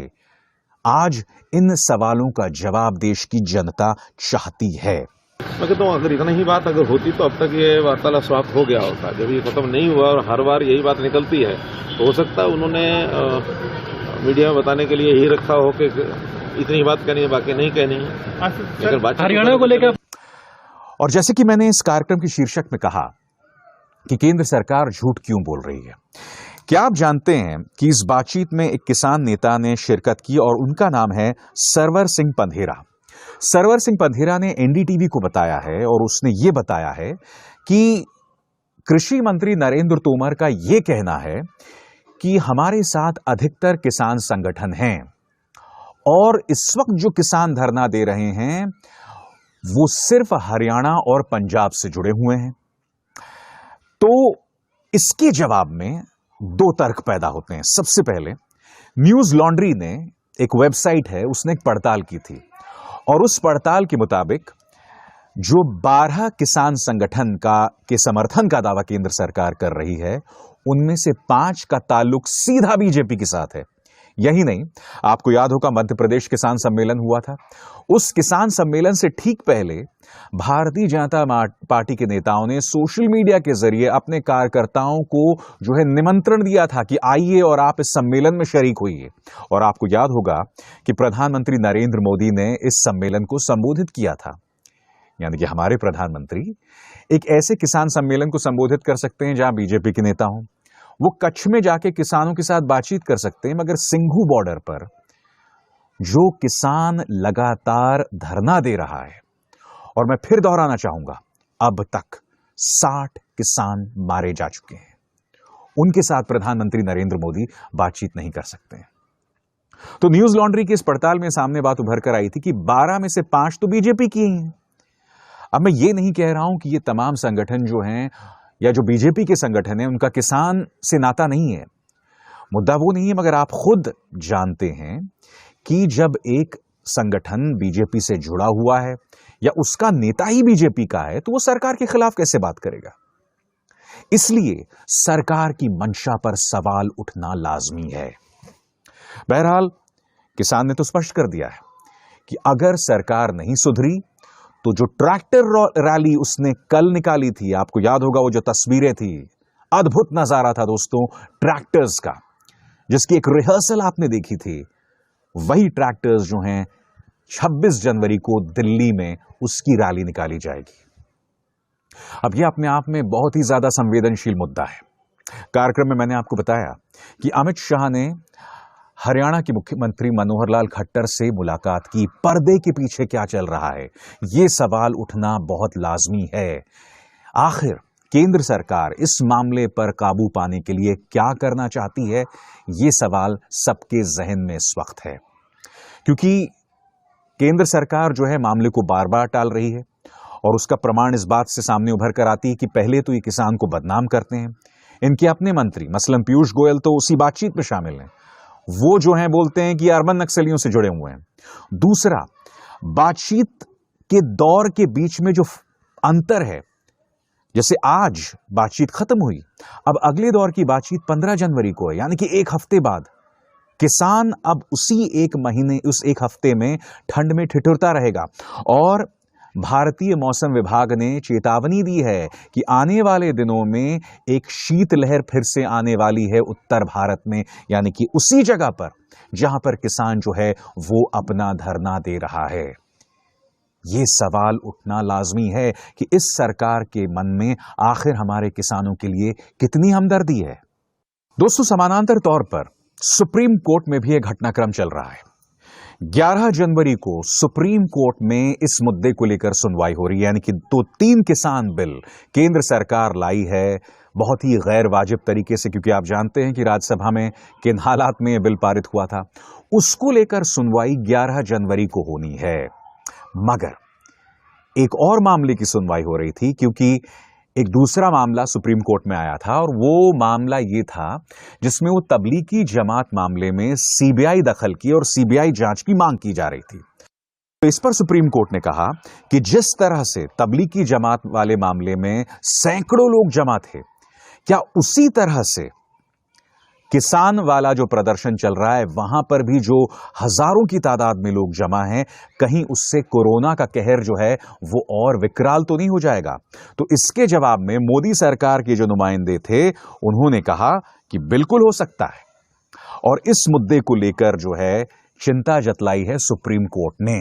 यानी कि एक तरह से कहा जा सकता है कि मोदी सरकार कहीं ना कहीं कोरोना का सहारा भी ले रही है किसान के इस आंदोलन को टारगेट करने के लिए, क्योंकि अदालत के अंदर सरकार के नुमाइंदे ने कहा कि हां, इतनी बड़ी तादाद में किसान वहां जमा है और इससे कोरोना के हालात जो हैं और विकराल हो जाते हैं। हालांकि ये किसान ये बताना भूल जाती है कि इन्हीं कोरोना के हालात में बिहार के चुनाव हो जाते हैं, इन्हीं कोरोना के हालात में भारतीय जनता पार्टी पश्चिम बंगाल में रोड शो करती है। आपको याद होगा अमित शाह ने बाकायदा रोड शो किया था। कोरोना की आपको तब याद आती है दोस्तों जब आपको किसी को टारगेट करना होता है, मसलन तबलीगी जमात वाला मामला, या फिर अब जो किसान का संघर्ष चल रहा है, आंदोलन चल रहा है, तब आपको कोरोना की याद आती है। और हकीकत यह भी है कि तबलीगी जमात के मामले में आपका जो पूरा प्रोपेगेंडा है वो धराशायी हो गया है। एक के बाद एक ये बात सामने उभर कर आ रही है कि केंद्र सरकार, भारतीय जनता पार्टी का प्रचार तंत्र, मीडिया ने जो बदनामी की थी तबलीगी जमात की, वो अदालत के अंदर पूरी तरह से गलत साबित हुई। यानी कि तबलीगी जमात को जिस तरह से बदनाम किया था वो गलत साबित हो गया। अदालती फैसलों से ये बात सामने उभर कर आ गई है। और अब उसी तरह से किसान को बदनाम करने का प्रयास किया जा रहा है। दोस्तों, मैं आपको एक बात बतलाना चाहता हूं, 2014 से पहले ऐसा कभी नहीं हुआ जब किसान को या जो बलात्कार की पीड़ित हो उसे बदनाम किया गया हो एक पॉलिटिकल पार्टी की सियासत को आगे बढ़ाने के लिए। मसलन जब जम्मू के अंदर, जम्मू के कठुआ में एक 8 साल की मासूम का रेप होता है तो बलात्कारियों को बचाने के लिए न सिर्फ बीजेपी के नेता आते हैं बल्कि पूरा मीडिया लग जाता है आरोपियों को बचाने के लिए। उसी तरह से किसान को जिस तरह से मीडिया बदनाम कर रहा है वो अप्रत्याशित है। मैंने कहीं ना कहीं ट्विटर में सुना, एक किसान यानी कि जो राकेश टिकैत साहब हैं, उनसे मीडिया सवाल कर रहा था, ये बताइए कि आप सुभाष चंद्र बोस का जन्मदिन तो मना रहे हैं, स्वामी विवेकानंद का जन्मदिन क्यों नहीं मना रहे हैं? आपकी क्या मंशा है? क्या आप जो हैं सिर्फ सिख सोच से आगे बढ़कर आ रहे हैं? यानी कि कहीं ना कहीं किसान को एक सोच से जोड़ना, और अगर एक सोच से ना जोड़ पाए तो एक आसान सा इनके पास निवारण है, उसे खालिस्तानी बता देना, उसे आतंकवादी बता देना। मगर हकीकत यह है कि किसान के उस दृढ़ संकल्प के सामने ये तमाम चीजें बुरी तरह से धराशायी हो गई हैं। दोस्तों, मैं एक बार फिर अपनी उस मांग को दोहराना चाहूंगा, आपके सामने रखना चाहूंगा और गुजारिश करना चाहूंगा केंद्र सरकार के साथ कि किसानों के साथ बातचीत रोज हो, एक एक हफ्ते के अंतर पे ना हो। इसके 2 कारण हैं। सबसे पहला, रोज कोई ना कोई किसान या तो हार्ट अटैक से मर रहा है या सर्दी की वजह से मर रहा है। दूसरा जो मेरा कारण है कि ये बातचीत रोज हो, उसकी सबसे बड़ी वजह है कि जब आप रोज बातचीत करेंगे तो आपके बीच में सामंजस्य बढ़ेगा, तालमेल बढ़ेगा, और हो सकता है कि आप समाधान की ओर बढ़ें। हो सकता है कि किसान अपने रुख में नरमी दिखाए, हो सकता है कि केंद्र सरकार अपने रुख में नरमी दिखाए। इसलिए बहुत जरूरी है कि ये बातचीत एक एक हफ्ते के अंतर में ना हो, ये बातचीत रोज हो। और फिर केंद्र सरकार से अपील, पीयूष गोयल से अपील जो कि बातचीत में शामिल हैं, क्योंकि मैं नहीं भूला हूं किस तरह से राकेश टिकैत को ये धमकी दे रहे थे कि मेरे पास हर किसान संगठन, हर किसान नेता का जो है पूरा बायोडेटा है, पूरी कुंडली है, मैं चाहूं तो एक एक को ठीक कर सकता हूं। कुछ इसी तरह की बातें कही थी ना उन्होंने, याद है आपको? तो इस सोच से जरा बाहर निकलिए। काश इस बातचीत में देश के जो रक्षा मंत्री हैं राजनाथ सिंह वो शामिल होते हैं, क्योंकि देखिए इस पूरे मामले में उनका जो रवैया है वो मुझे काफी हद तक सभ्य लगा है, किसानों के पक्ष में जाता दिखा है, मगर वो इस बातचीत में शामिल नहीं है। तो एक बार फिर ये बातचीत धराशायी हो गई है, बिखर गई है, और अब अगली बातचीत 15 जनवरी को है। नमस्कार।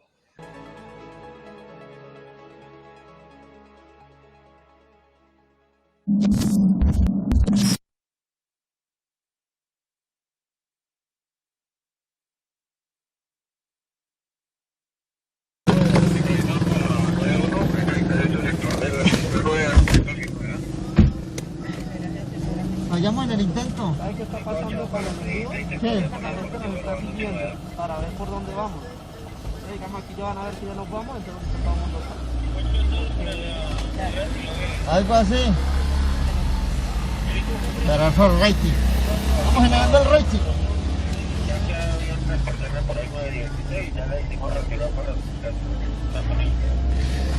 Bueno, seguimos en el recorrido. No, fue muy complicado coger al negro porque la verdad, él, bueno, literalmente se las huele que lo van a coger. Sí.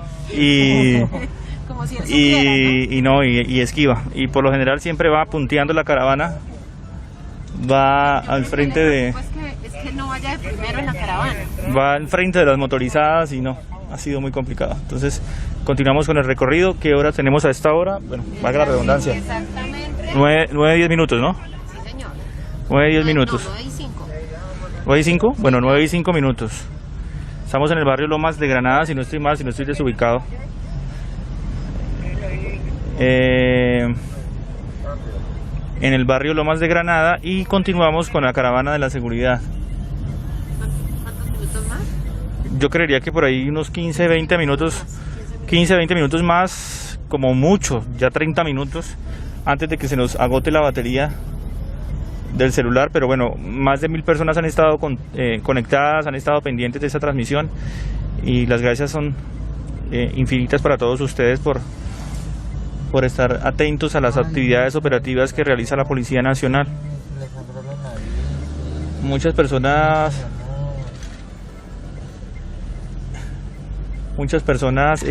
han sido conducidas a la estación of SLC Air Protectors. Carl's father is Hopi, and his mother is English, Irish, German, Mexican, and Chemehuevi. He's a member of the Colorado River Indian tribes in Arizona. He's concerned about humanity as a whole, and has used his platform of being a cultural lecturer and performer to dispel unfair stereotypes of natives, to give all people an assurance of their value, and to bring his creator glory. Carl has 7 children and a granddaughter.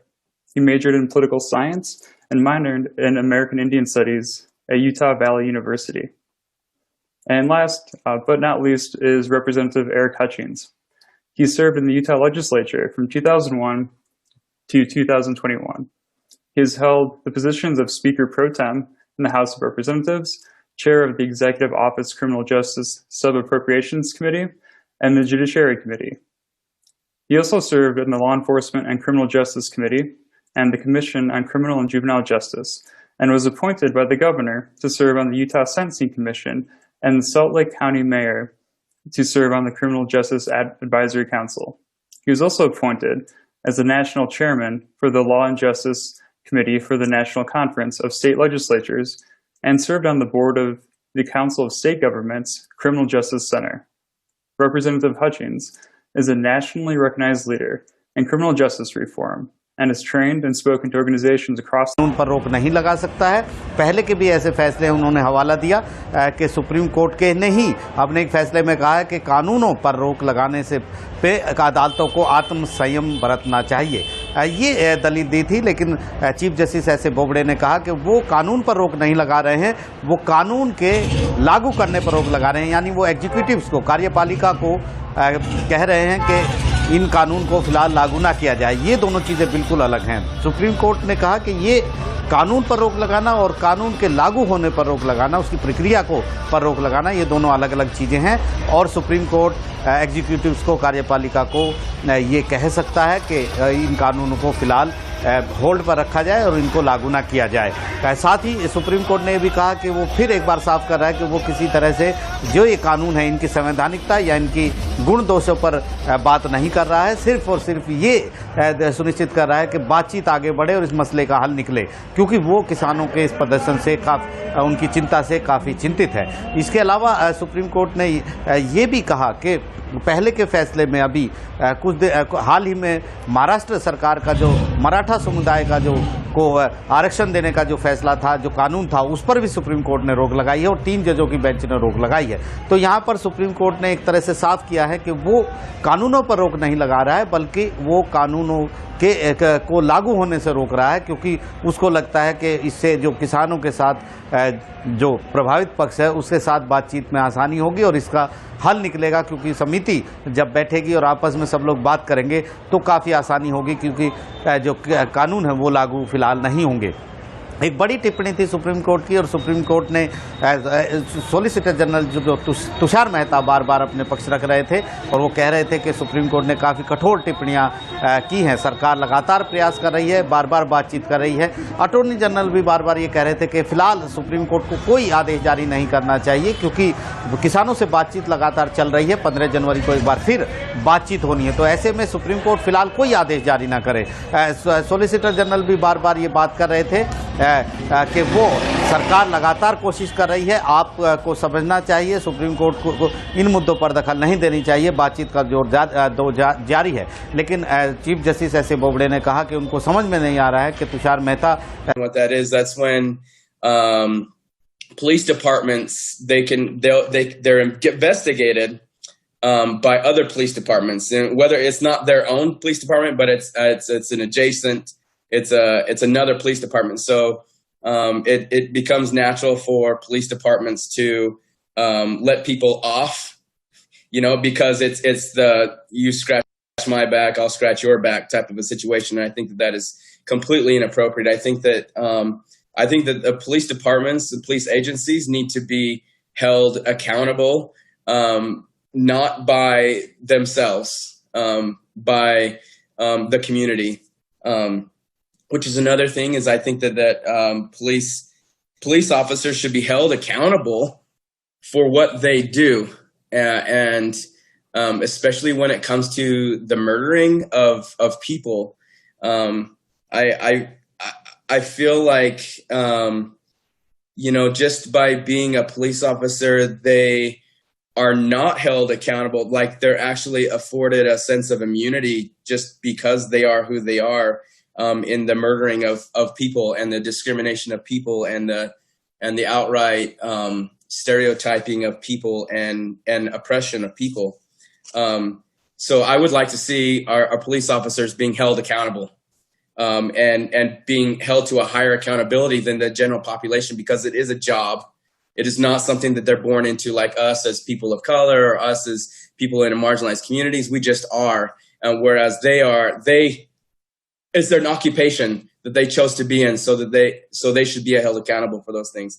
I would like to see the police officers come from the community that they serve, or live in the community that they serve, which is really hard in this day and age, because our cities have expanded to so many people. But my perspective is always from the indigenous perspective, and originally in indigeneity, you had communities that knew each other. So the people that were enforcing laws or things like that came from the community, and we knew each other. And when we don't know each other, there's a disconnect, and there's a more of a way to just set those people aside and go with your own feelings. I think that the first responders should be appropriate. I think that we send police officers out to situations where they're not trained in it, or they could actually escalate and do damage to the situation. I'm talking about like traumatic situations, violent situations, where domestic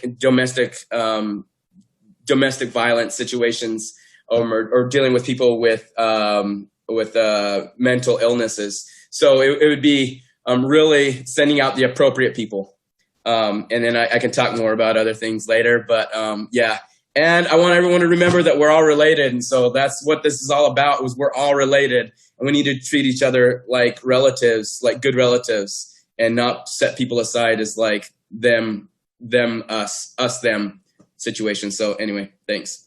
Well, thanks, Carl. And I think that the community aspect is a huge part of this too. I definitely appreciate the voice you bring to this discussion tonight. So definitely we'll be looking to dive more into that idea as we go down the road on these topics.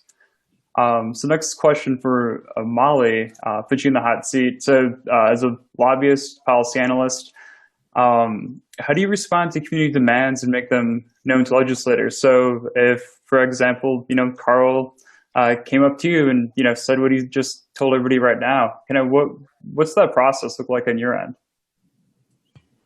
Well, I would say I am absolutely stoked that members of the public are concerned about some of those same issues that we're working on, and we need all the community support we can get to help get these things passed. I mean, I think legislators get sick of seeing the same old lobbyist faces up there. So if we can get some more engagement, that would be awesome. But, you know, this summer was obviously crazy for many reasons in regards to police reform. And there's so many different police reforms that we want to pass specifically here in Utah. But we don't have the capacity or the wheelhouse to do so for every single one of them, even though I'm sure my boss, Connor, if anyone knows him, he would, if it wasn't for us, he would just be trying to write bills on all of them. But so, you know, what we do is we really look at the landscape and what the political kind of willpower is and what the media is saying. We say, what do we think is a workable solution that actually has a chance of passing? You know, that's a good reform.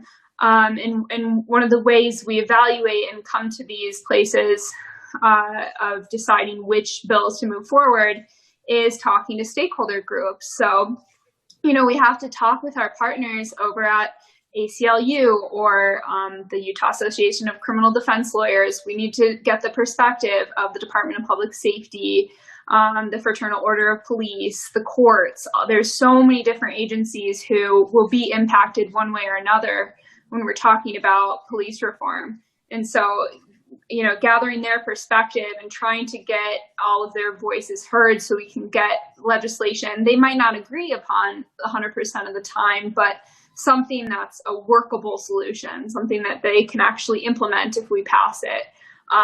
Is so important. And, you know, there's been plenty of those. I know Department of Public Safety this summer in Utah hosted a number of meetings with community advocates from, you know, everyone from Black Lives Matter and ACLU to Americans for Prosperity and some groups on the right and a number of legislators as well. So those are the kinds of like first steps that we need to be taking when even just like talking about what to move forward. And getting as many community voices heard as possible. But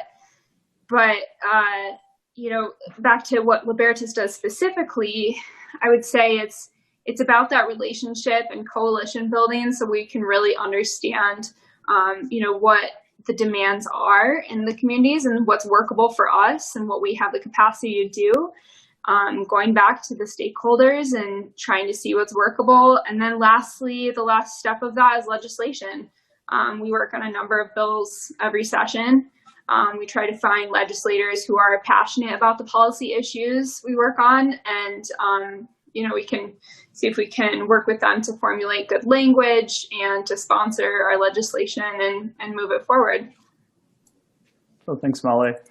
Yeah, so there's a lot of steps between, you know, the community discussions that Carl raised to where it goes to Molly. Different stakeholders, lobbyists, policy analysts get into play. And then that brings us, of course, to the legislators. And so the next question is for both Representative Hutchings and Senator Iwamoto. And I guess I'll start with the Senator. What have you been hearing from your constituents on police reform, and how have you responded? Great.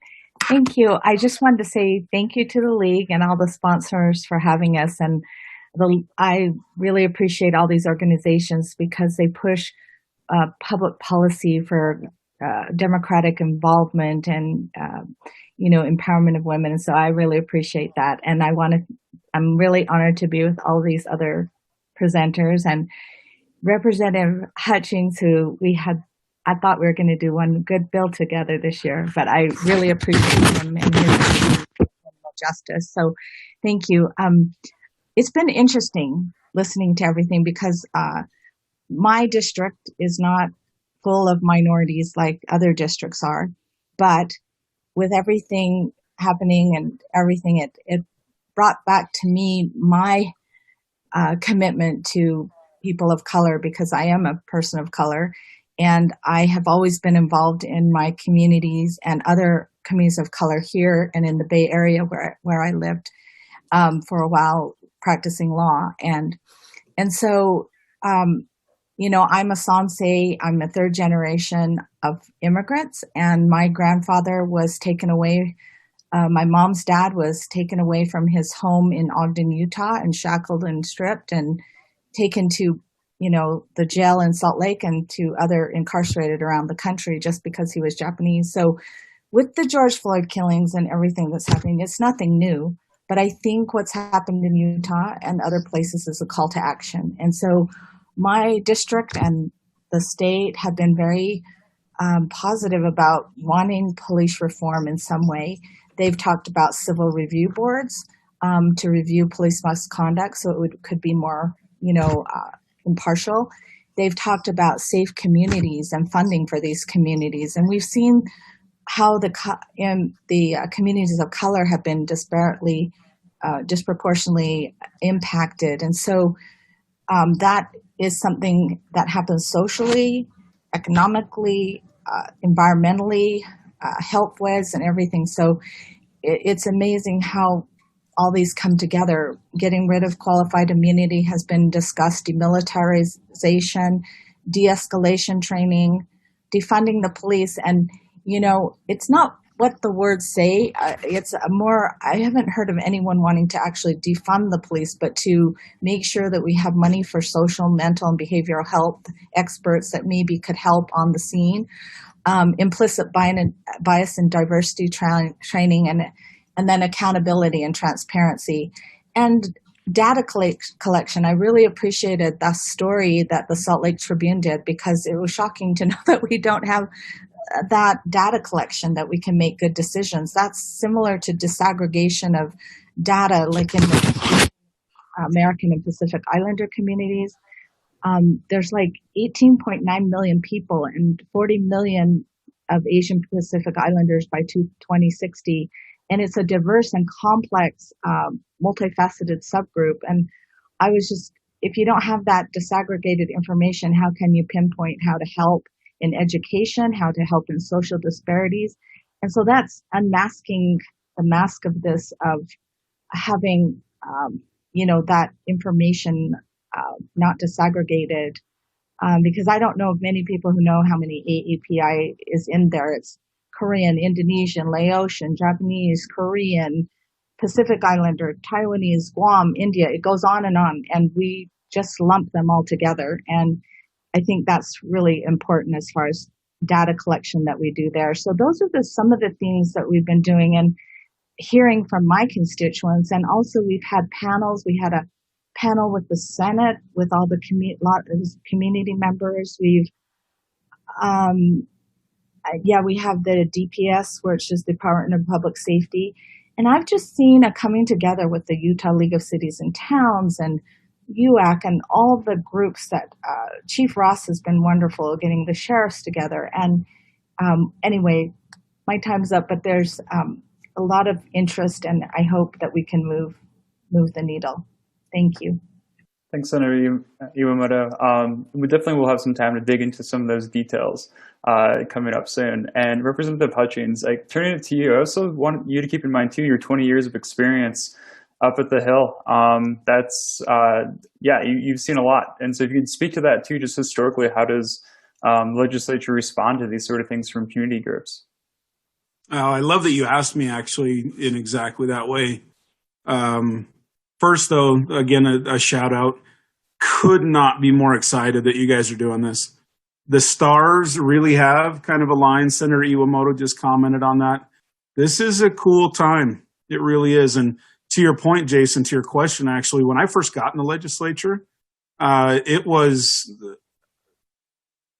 if you were frustrated about something, if there was something that you felt like was not being taken care of public safety-wise, the simple answer was just to escalate everything. Put an enhancement on it, turn every misdemeanor into a felony. And I actually at one point started tracking along with a gentleman from the University of Utah, Steve Erickson, who was just looking at all the new laws that we made every year.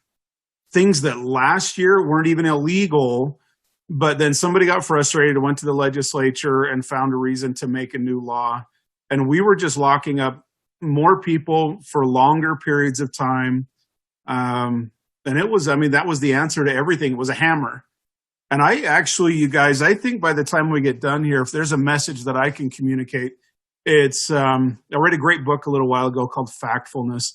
And the gentleman that wrote it was an epidemiologist. And he said, you need to recognize when things are working, because you need to have the energy to keep up the fight. And if you feel like things aren't working, if nothing's ever going to change, it's really hard to stay motivated. It's hard to stay in the game. But I would tell you, man, things are working. This effort is working. Progress is being made, and we're not done. We're not where we need to be. And I know in some instances, it's kind of weird being on a panel like this, because as a Republican, Caucasian, male Mormon in Utah, I think right after that, most people hyphenate it with evil personified. I represent everything that's wrong in the world. And I would just encourage people to see that you can get allies from everywhere. And the neat thing about the way that the reform is happening, when I did the JRI stuff, the Justice Reform Initiative, Reinvestment Initiative, excuse me, it was interesting because when you would talk to people in big groups, they would be a little guarded. But then you would have all of these conversations in the hallway, and every family has been impacted by crime or by substance abuse or by mental health. Everybody gets this. Everybody has a story, and to be able to openly talk about that and to be able to discuss that has been huge. But more importantly, and Senator Iwamoto actually brought this up, the reason, you guys, why I believe that we're on the verge of doing something really special in this area and really seeing some significant changes is because of data. When we started doing the Justice Reinvestment Initiative, we started in 2014, so we were looking for data from 2013. Didn't have it. We didn't collect it. You guys, it's only been the last few years that you would have the different courthouses that would even talk to each other. Systems didn't connect. Resources didn't connect. You could have somebody, I'll give you a classic example. Maybe somebody suffering from a mental health issue, nobody's going to know about that, didn't. And so to Carl's point, when somebody rolls up on someone having an episode in the community, are they being bad? Are they having a mental health episode? Do they need law enforcement? Do they need somebody to come in that's got some special crisis intervention training? We can have that conversation now, and we are right on the verge of putting that kind of data together between the courts and the Board of Pardons. The legislature, I believe this year, is going to do groundbreaking stuff to make that happen. And it's made me really optimistic about what the next several years can do, helping us to move this forward. Cool. Thanks, Representative Hutchins. And I think you kind of teed up the next question on this topic area.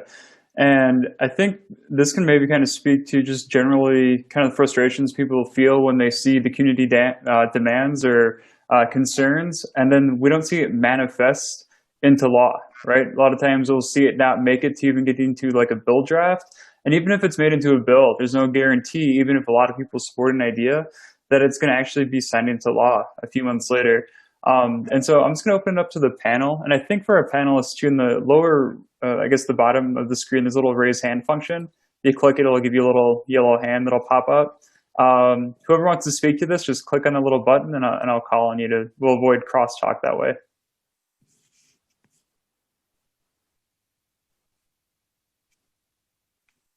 Not seeing the hand raised, but is it okay if I start? Yeah, if you could just raise your physical hand too, totally cool. Let's do it. So a couple of things you guys can do to help us. If you haven't dealt with policy before, we need to be specific, and we need to have lots of different viewpoints. And I'll give you a classic, for instance. We have been trying to figure out what the racial disparities are in the criminal justice system in the incarcerated population. We don't track that. Why? Because we don't, at one point it was argued that race should never be a part of the conversation and it shouldn't be on somebody's record. And so when somebody gets arrested, it shouldn't be documented. Well, the challenge with that is kind of on both sides. It's appropriate. I actually support that idea. I think justice needs to stay blind. But then when you turn around and try and have a conversation about how are we doing in different communities, it gets really complicated because you have two different needs that are very conflicting. And so what we have to have, what we really need help with from the legislative side, we can't just do broad stuff. Like I joke that people tell me all the time, hey, why don't you fix education? And I think, well, I'll run a bill and it'll say education is therefore fixed. But if you can get specific, get down to, what exactly is it? Carl had several good points that he made about those specific needs that have to happen, because then you can take those and put them into very concrete actions. But it has to be looked at so that we don't end up hurting people unintentionally, hurting victims again because of the way we make them testify or report or put personal information out there that shouldn't be out there. The more eyes we have on it from the more backgrounds, it is super critical in order to be able to make it work. So anybody that's listening that hasn't been engaged, that would like to be engaged in that way, would be just tremendously beneficial. Well, thank you. And I saw Senator Iwamoto go first, and we'll get to Carl next. I was just going to give some practical things too, that we do legislation right after the session ends, but we give about a month, but we can file legislations because a lot of people are coming to me with different ideas now, and it's really too late to get something drafted. We have so many priorities in drafting, but the public can always get involved.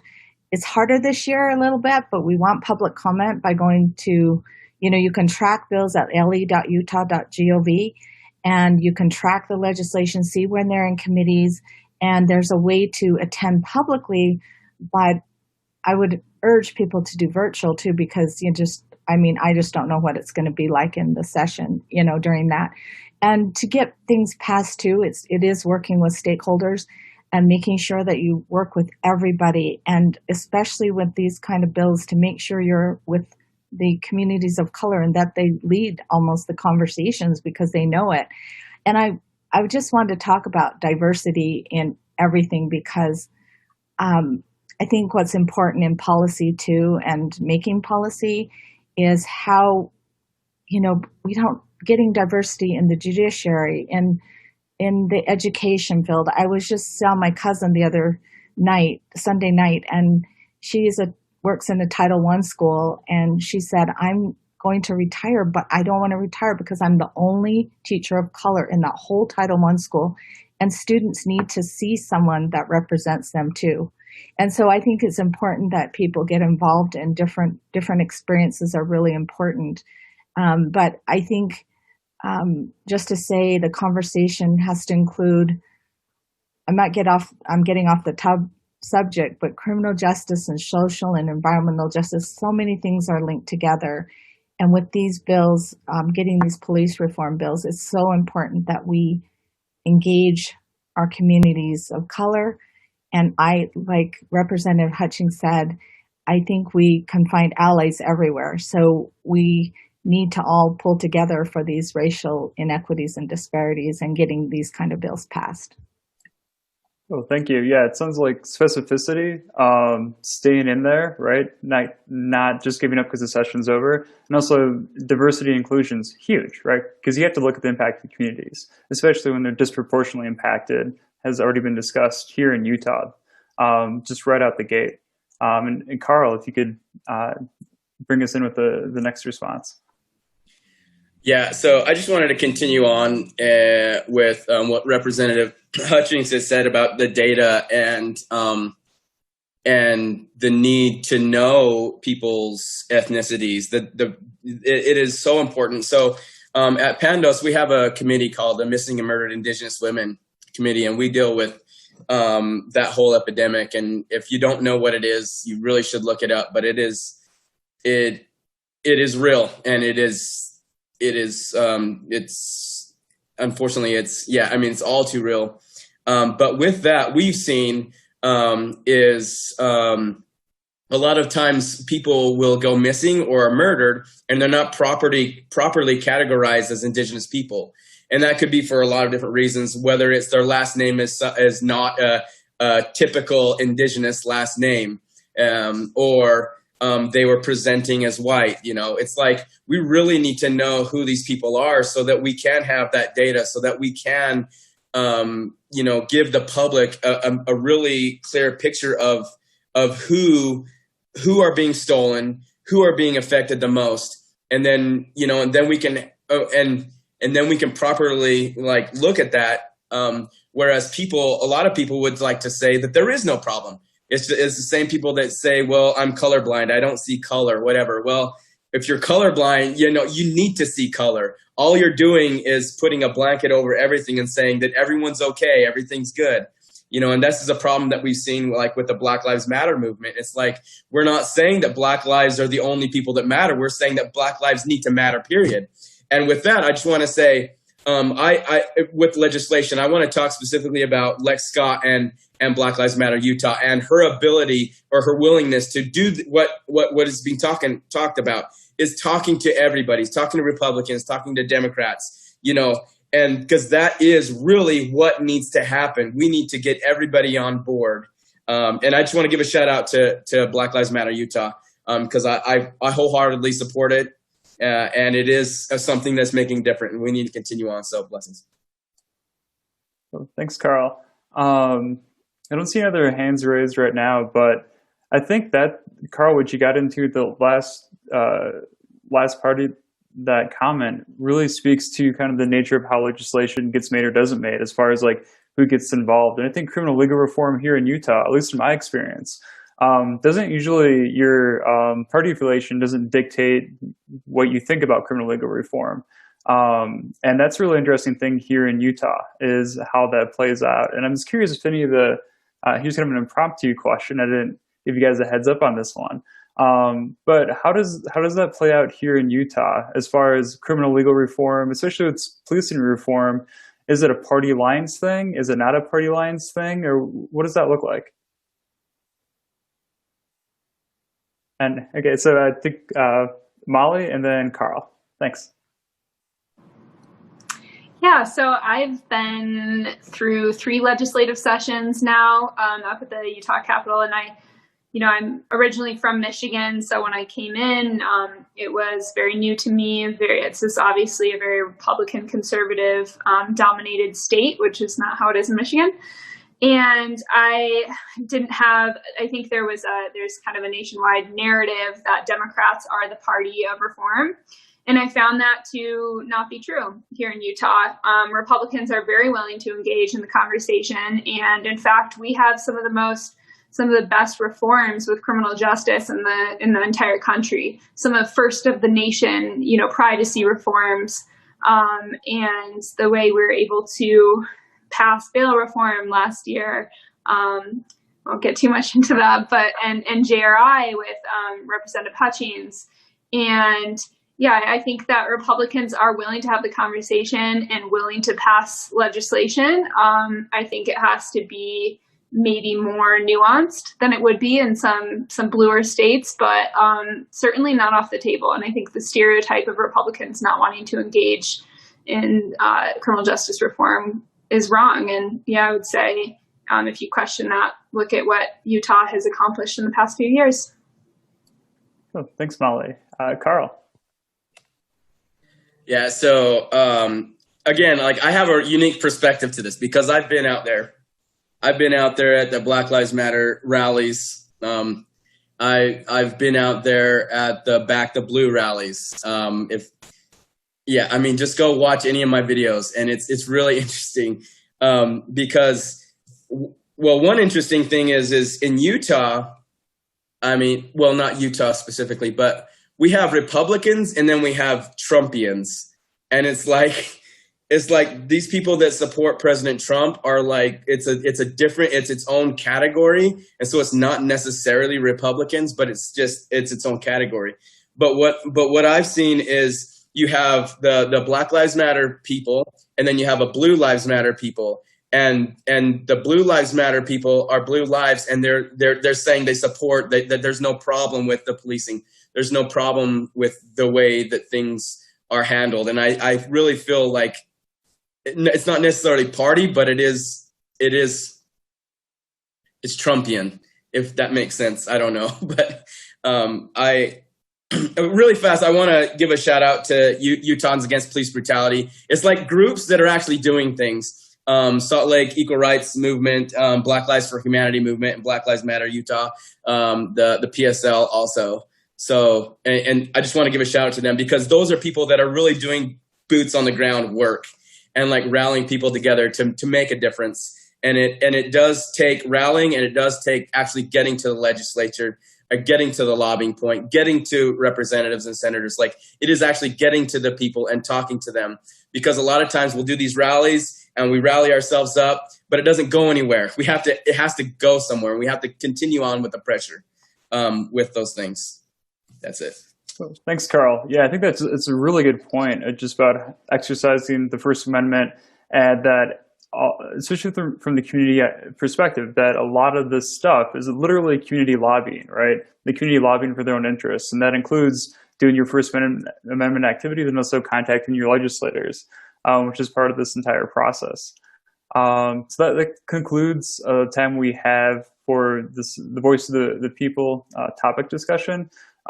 There's still plenty more we can chat about for sure. And so if there's anything that we didn't quite get to in that section, and you have some questions, please put them into the chat. I see there's already a few already to go, but happy to get to those once we get to that portion. So we're going to go ahead and we're going to open it up and talk about the specific legislation for the 2021 session.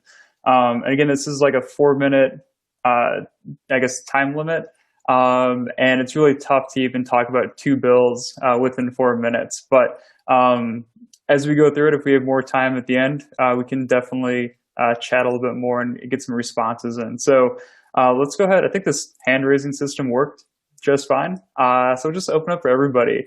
What police reform bills are you currently supporting, working on, or sponsoring? And Senator Iwamoto, say your hand, go up first.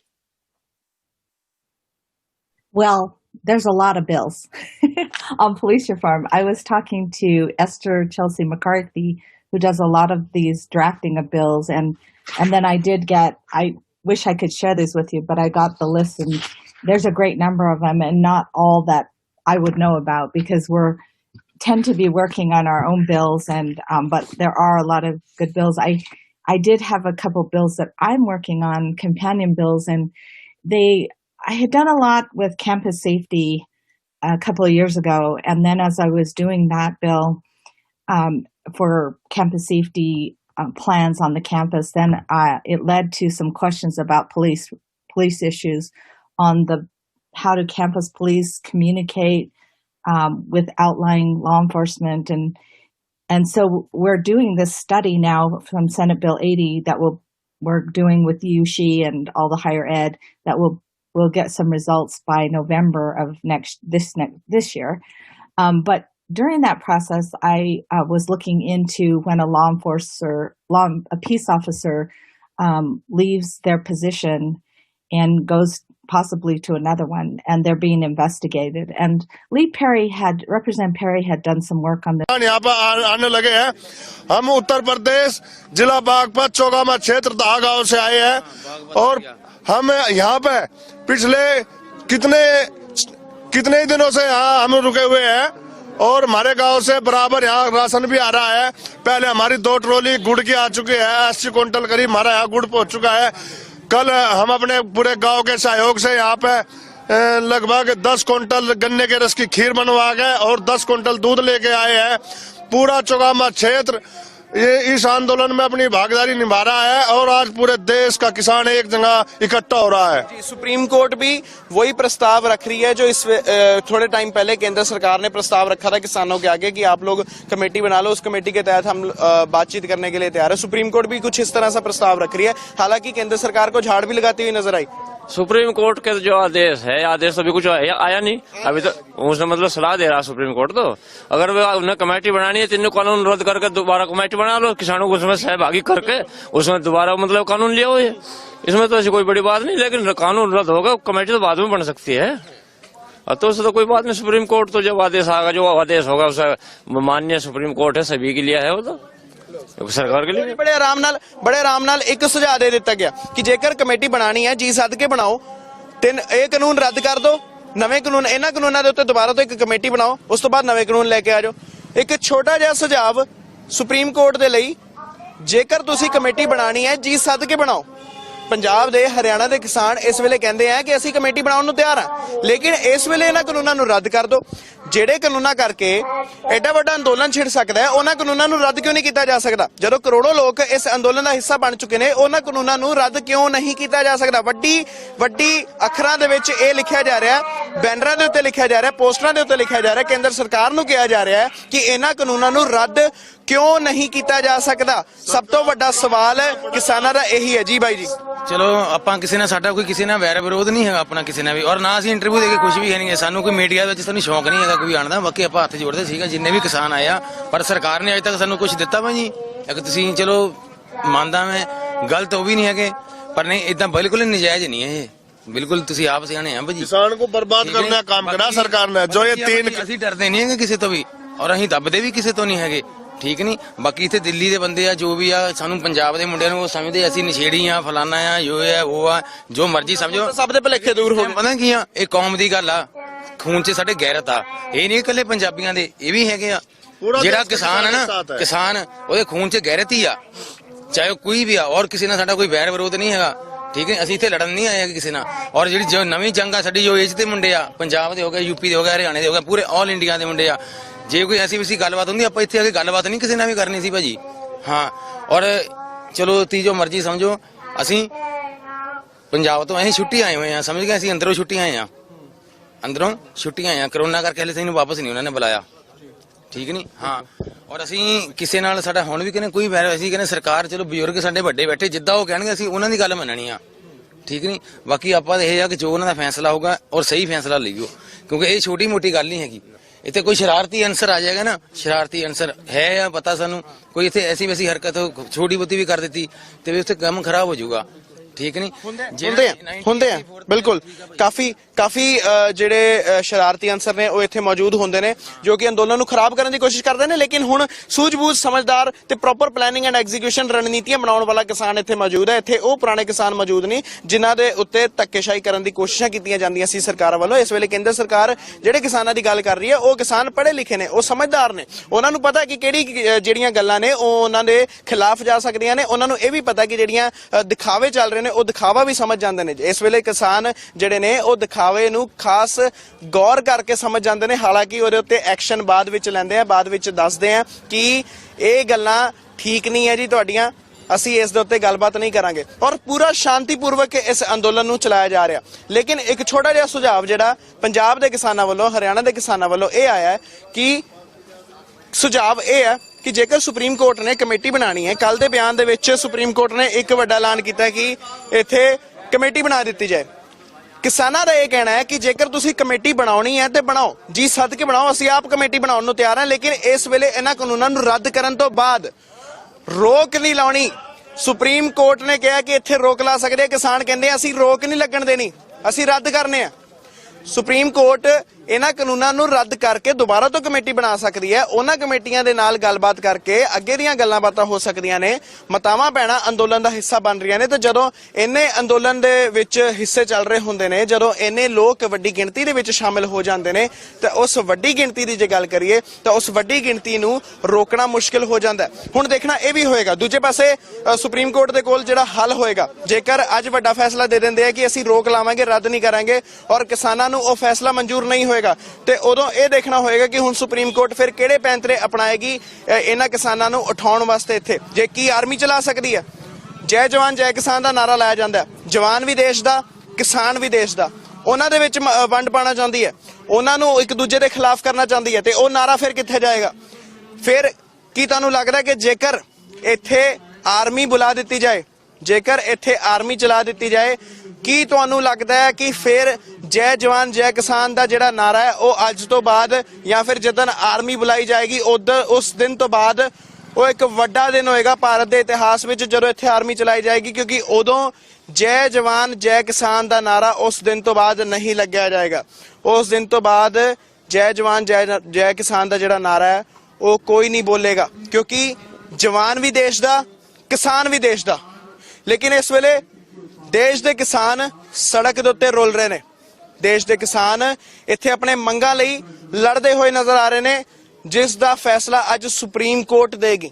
ਹੁਣ supreme court ਦੇ ਉੱਤੇ ਸਭ ਦੀਆਂ ਨਜ਼ਰਾਂ ਟਿਕੀਆਂ ਨੇ इंसाफ की मंग की जा रही है। देखना यह होएगा कि सुप्रीम कोर्ट किस तरह का इंसाफ देने की कोशिश करती है या फिर ये कोई केंद्र सरकार की नवी रणनीति है, क्योंकि जिद्दां दे बयान जिहड़े ने पंजाब के किसानों वालों सानू सुनन च मिल रहे, उन्हां दा यह भी मानना है कि ये केंद्र सरकार की एक नवी रणनीति भी है जो इस वेले अपनाई जा सकती है केंद्र सरकार वालों।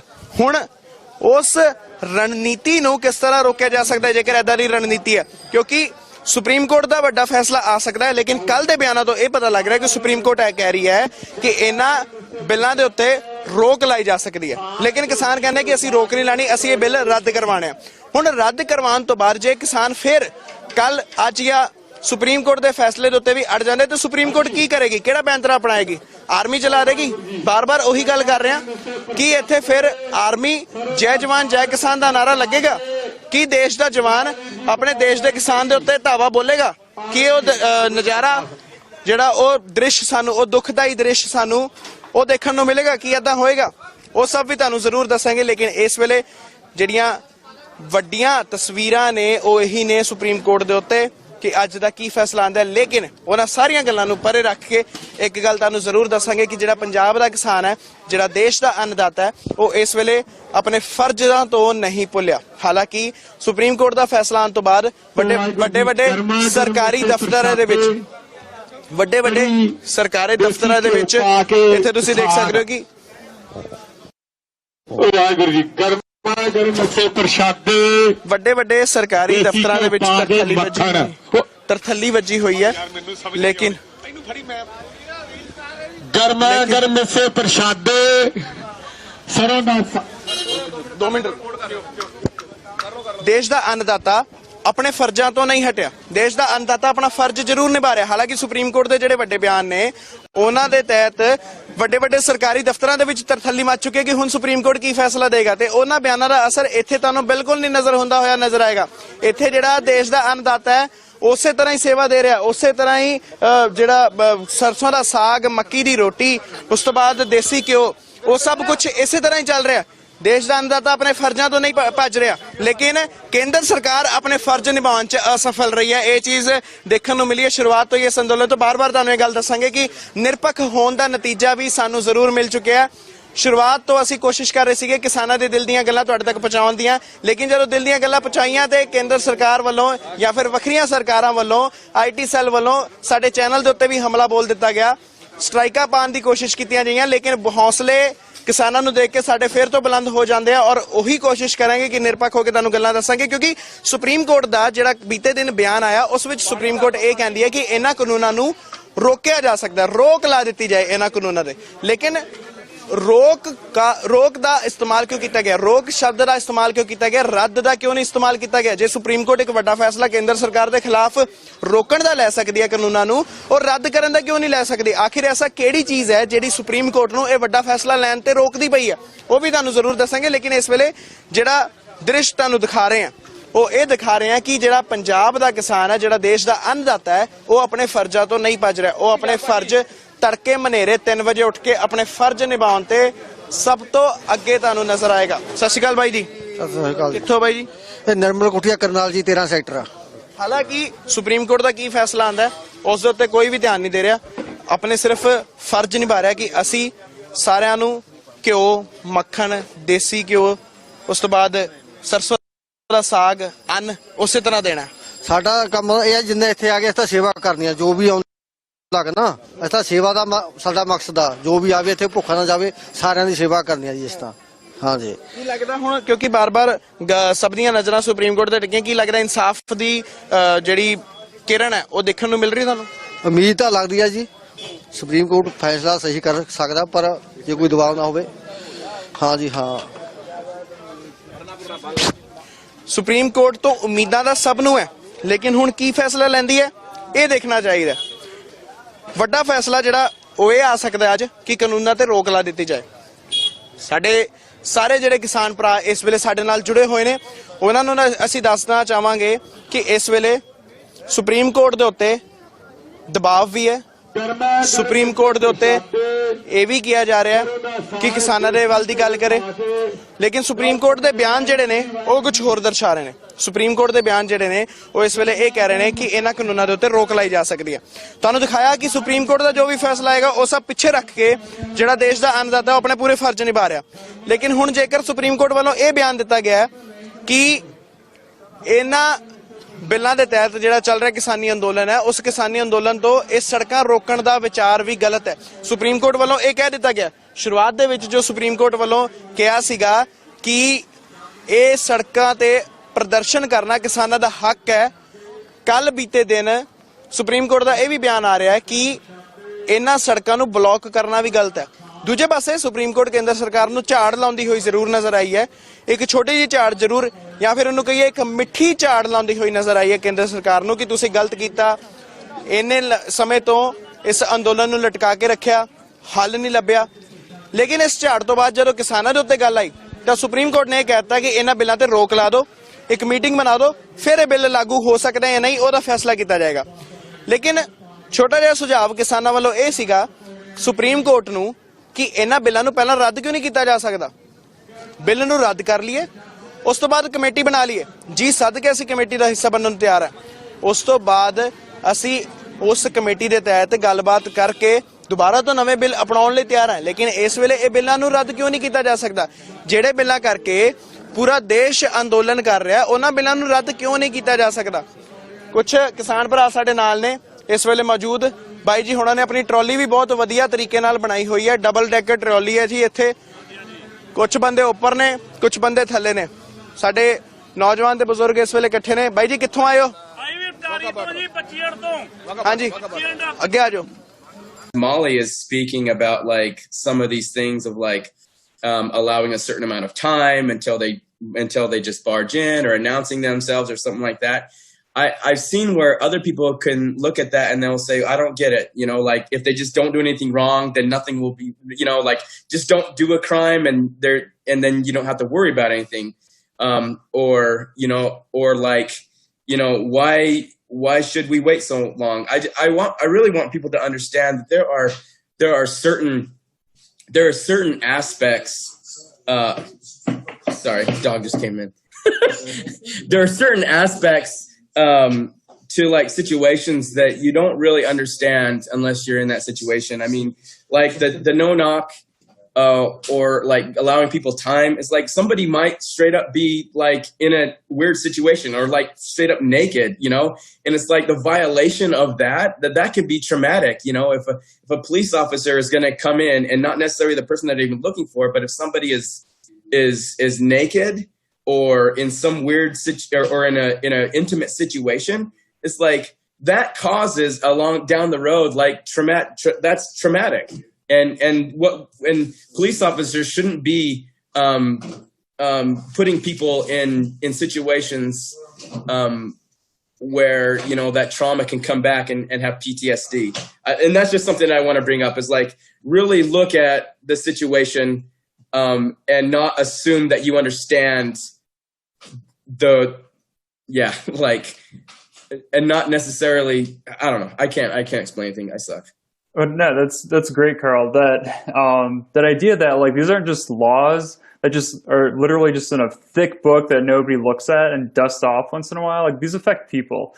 These affect people in the community, and so that's one big part about the legislative process. Is if you go up, I guess this year we won't go up to the Capitol, but we'll be watching on WebEx or Zoom. But we'll be hearing people's stories that support these bills, right? Because a lot of legislation that I've worked on and I've seen worked on is driven by stories and people's personal impact. And so, Carl, what you're getting at is exactly that, right? Is like we can't just be thinking abstractly about this. These are like our friends, our neighbors, our families that are being impacted. And especially in some communities, much more so than others, for sure. And so, yeah, that's a fantastic point to think about as we look at legislation, both this year and then in the future. And Molly, I know you had your hand raised. Yeah, if there's still a few more minutes for more legislation, I'd be happy to go over that, but I'm not sure if I have time. Yeah, a couple minutes. Okay. I think we'll be good. Yeah. Yeah, so I'll just jump right into it then. And I want to say that these bills that I'm talking about have not been made public. They could be tonight. There's bills being published all the time this time of year. But we do on our website, libertasutah.org, we track all of these, and all these bills that I'm talking about will be tracked once they're made public there. So it's kind of an easy resource. But the other bill I just kind of want to quickly mention is dealing, kind of goes hand in hand with what Senator Iwamoto's bill is. And it's a bill dealing with the peace officer standards and training, which is kind of the uniform state group, kind of the overseer umbrella organization of a lot of the police departments, or of all the police departments in Utah. And so we essentially pulled a bunch of data a bunch of the police policy manuals from departments across the state this summer, with the help of ACLU and the UACDL. And we found that, unfortunately, when it comes to penalizing police officers for misconduct and for policy violations, there is not a uniform process protecting individual officers' due process rights, and the categorization of violation is just vastly different from department to department. So we, envision a system where POST, the Peace Officer Standards and Training, has a uniform process for complaints against individual officers and a standardized investigation process with clear criteria for officer due process as well. So that way it's, one organization, it's tracked and in an effective way. And for, like, we're talking about the importance of data, having it in one place will be great for knowing how to move forward with that as well. So that's our other big police reform bill. Just wanted to highlight that quick. Thanks, Jason. Cool. Thanks, Molly. And I think that it's a good segue to our next question too. We have a lot of bills, and we all are trying to get as much passed as we can in these issue areas because they're super important. But the question is, and this might lead to some speculation, but based on the bills that we talked about, which ones do you think are most likely to pass? Or maybe one that we didn't get a chance to speak to, but what legislation do you think is going to make it all the way to the governor's desk coming up this spring?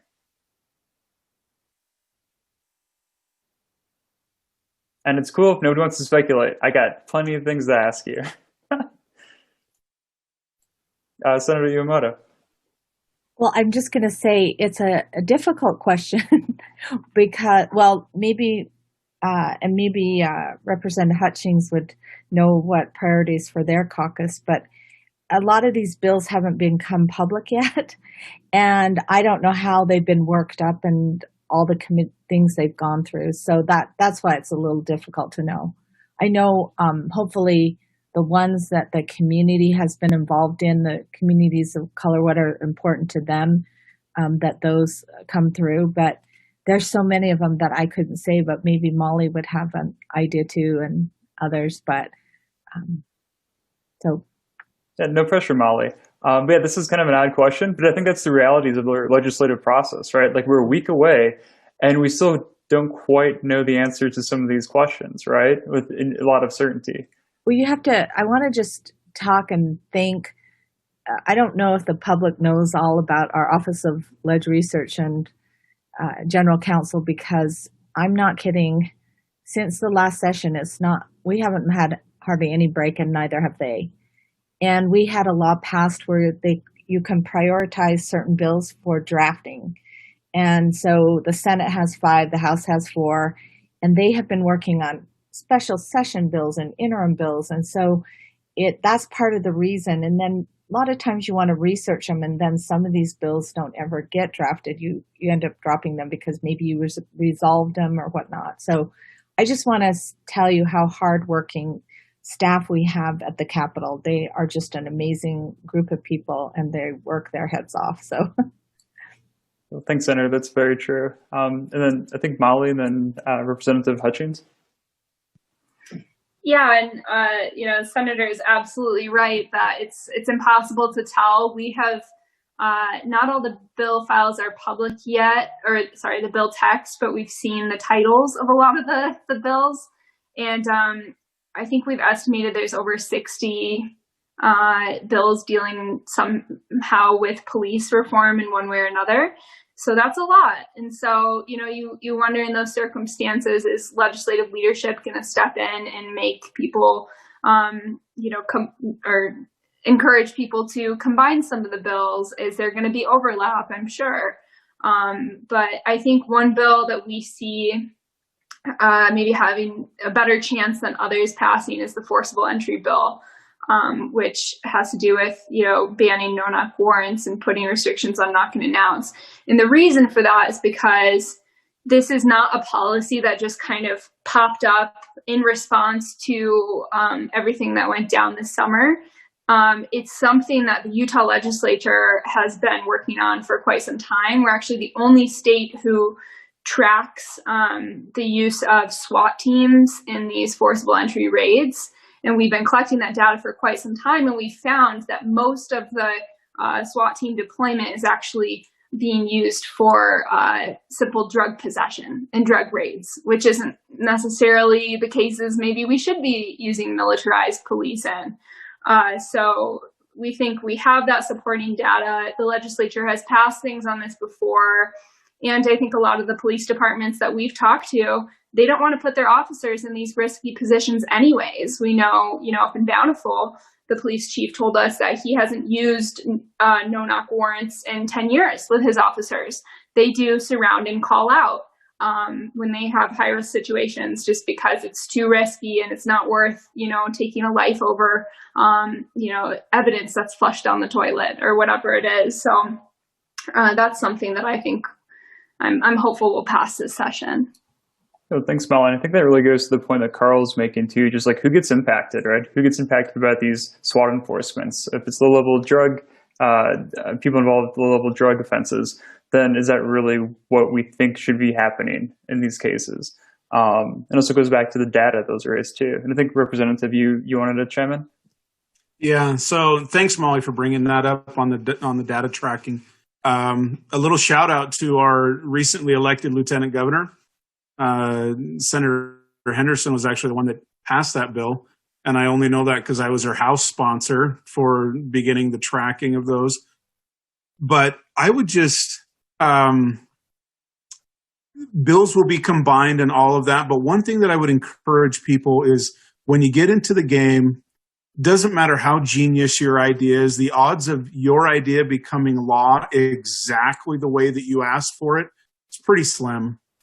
When I did the Justice Reinvestment Initiative, biggest effort I ever did, and we went through 8 drafts of it, mostly because the Commission on Criminal and Juvenile Justice, wonderful organization for Utah, but we would take it out, and there's all kinds of people. There's prosecutors, defense attorneys, victims advocates, judges. Everybody looked at it, ripped it to shreds, and we went back and started over.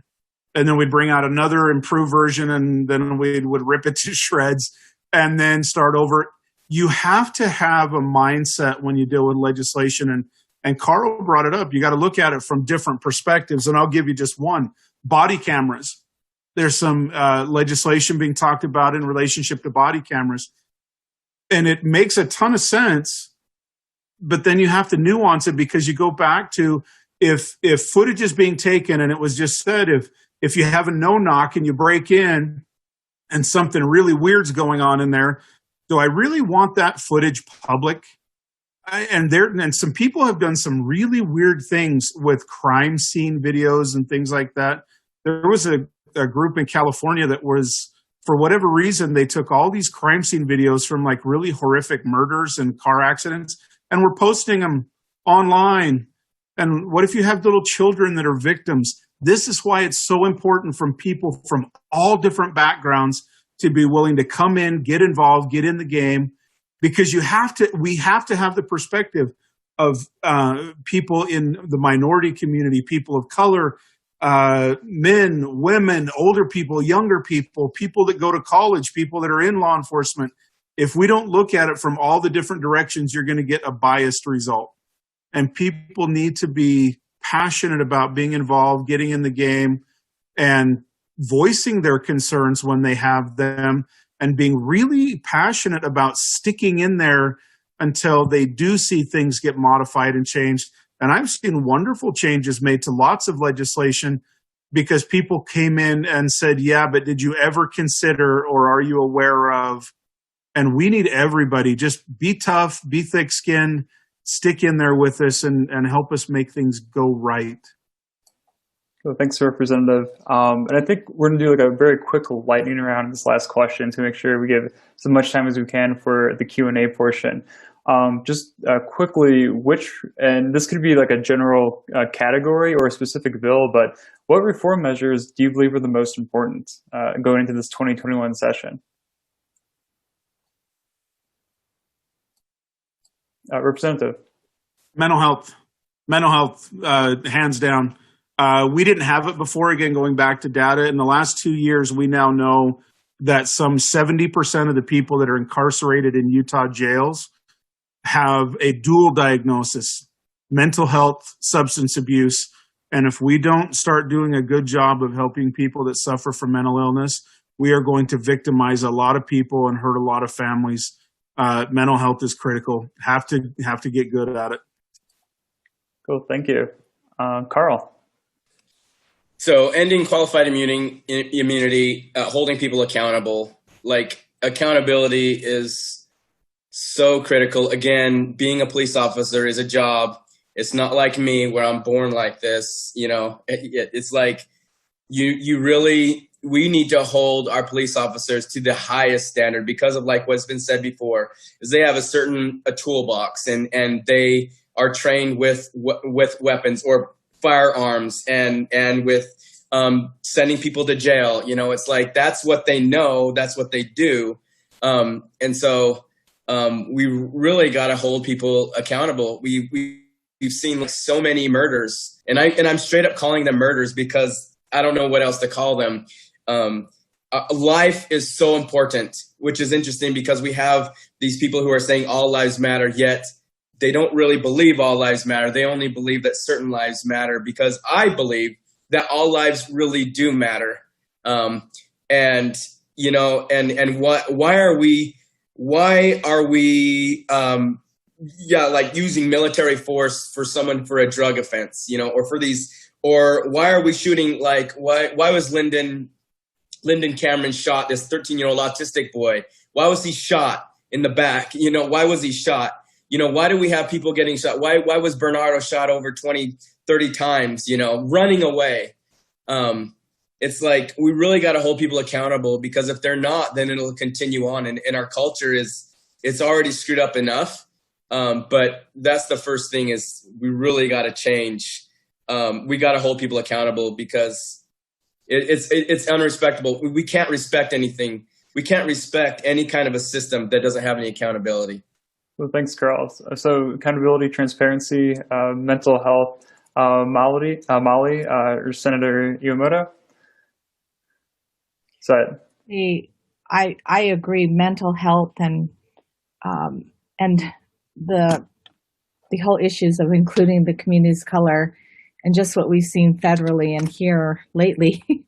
But I also think that data collection is important, and making sure that we make these decisions based on good data and evidence. But I agree. I think I'm up there with mental health and behavioral health. So thank you. Cool, thank you. And Molly, if anything to add? Yeah, I mean, personally, mental health is a huge issue. I completely agree with that being the number one issue for me personally. As an organization, that's not something that we had kind of the wheelhouse to take on this year. So out of the bills that we're working on, I would say I agree with Carl, qualified immunity. We're not ending it, unfortunately. We're not abolishing it, but this bill is going to make it less burdensome to bring lawsuits forward in our state courts and utilize those. So as an accountability measure, that's very important. Cool. Thanks, Molly. And now we're going to shift over to the Q&A portion. And so I know some of these questions are pretty lengthy, and I'll try to kind of get the gist or the spirit of the question, if not the verbatim words. So yeah, and these responses just open up for everybody. We'll just kind of do the hand raising system. But the first question that we have here is a little bit about what we talked about already. So looking at the police use of like over-militarized police forces that escalate situations, do there need to be ground rules for how law enforcement shows up to a situation? And part of that question too is, what can we do to increase the use of de-escalation techniques and get law enforcement trained for those who are experiencing mental illness?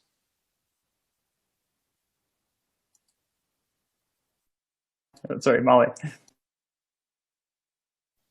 Yeah, I'll answer the first part of that. I'll leave the second half to maybe Hutchings, who's well prepared in that area of legislation. But the first part, we've actually tried in the past to demilitarize the police through the limitation of the 1033 program, which is the federal program that allows our local police department with no local or state oversight to essentially get formerly used military gear for free. They have to pay for shipping, but a lot of times there's federal grants to cover the cost.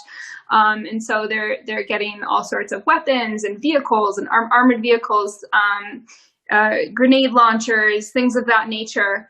And there's over 8,000 police departments in the U.S. who utilize the program in 49 states right now. And very few states have accountability of how these weapons are being used. Even departments like tracking of getting the weapons in the first place and the gear, it's not great. So it would be great to have some sort of accountability measure. We don't have any bill in this session that I know of. But maybe even getting city council approval before getting gear from the 1033 program, or maybe even a state oversight program or tracking. Colorado, that was part of their SB 217 bill this summer, is kind of putting some locks and some accountability measures on the 1033 program, and I know some other states are looking at it as well. So I would like to see Utah follow suit with that. Thanks, Molly. Carl. So I know this wasn't really the question, but I want to bring up this point because I think this is at the heart of a lot of this. It would be like capitalism and what motivates us, and it's money, and it's like this prison profit, prisons that are private prisons, and the profit that comes from that. And when it comes to the militarization of police forces, I mean, Molly just listed all of these things, and all of that makes money, costs money, brings in money. It's just like our military, like our military budget. It's like all of these things. It's money that really at the bottom of it, it's all money. And so we really need to change our perspective on like what is important, what is valuable. And again, it comes back to what I say is valuable. It's like life. It's life and respecting each other and not respecting the money. And it's hard when money is involved because money pays for lobbyists and money pays for people's campaigns and all of these things. And it's unfortunate. It's like, yeah. So I'm just saying like our culture is a culture of making money off of things, making money off of niches, whether that's a grenade launcher, whether that's a tank, whether that's AR-15s or vehicles or whatever. It's like everybody wants to make money off of something. Everyone wants to contract. That's because that's where the money is. So if we can just freaking look for a moment at our culture, which is really the problem. I keep saying this, our freaking culture is the problem because of our prioritization of valuing life, really. Just a thought. Thanks, Carl. Yeah, I think that's the holistic approach to this stuff, right? Because this isn't just living in a bubble. This is how we look at the world around us, right? And we got to do that same lens, whether it's these issues or other things as well. I guess we'll go ahead and move on to the next question. So there's a question from a person that was considered a minority within their law enforcement department as an immigrant woman. And noticed that as a civilian employee in that department for quite some time, that the department itself, a lot of people were related to each other, literally and figuratively, is kind of a big family. And there's this, thing that's been called the blue curtain, where people within the departments and agencies kind of protect themselves and look out for each other. So the question is, how do you avoid nepotism in law enforcement in Utah agencies? And is there an emphasis that's being placed on a more diversified workforce?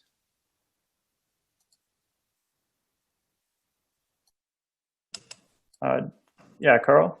Sorry, I don't want to take up a lot of time, but I think that this is an important point, and I just forgot it. Sorry. That's all right. We can come back to you. I think Representative Hutchins, you had your hand raised quickly. Yeah, and I think you're going to see an awful lot of that. I think you're going to see a need for diversification, a demand even for it. But again, if you go back to it, a certain type of person plays in the NBA, a certain type of person is a professional wrestler.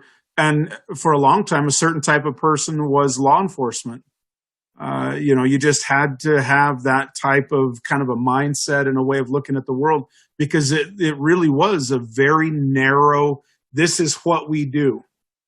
But now we're branching out into so many other new areas where we really are getting into crisis intervention, where we really are starting to talk about how do we help people divert out. We've had conversations about helping people successfully re-enter. So, okay, you get in trouble. How do we get you back? Caseworkers, social workers, therapists to help people with the mental health.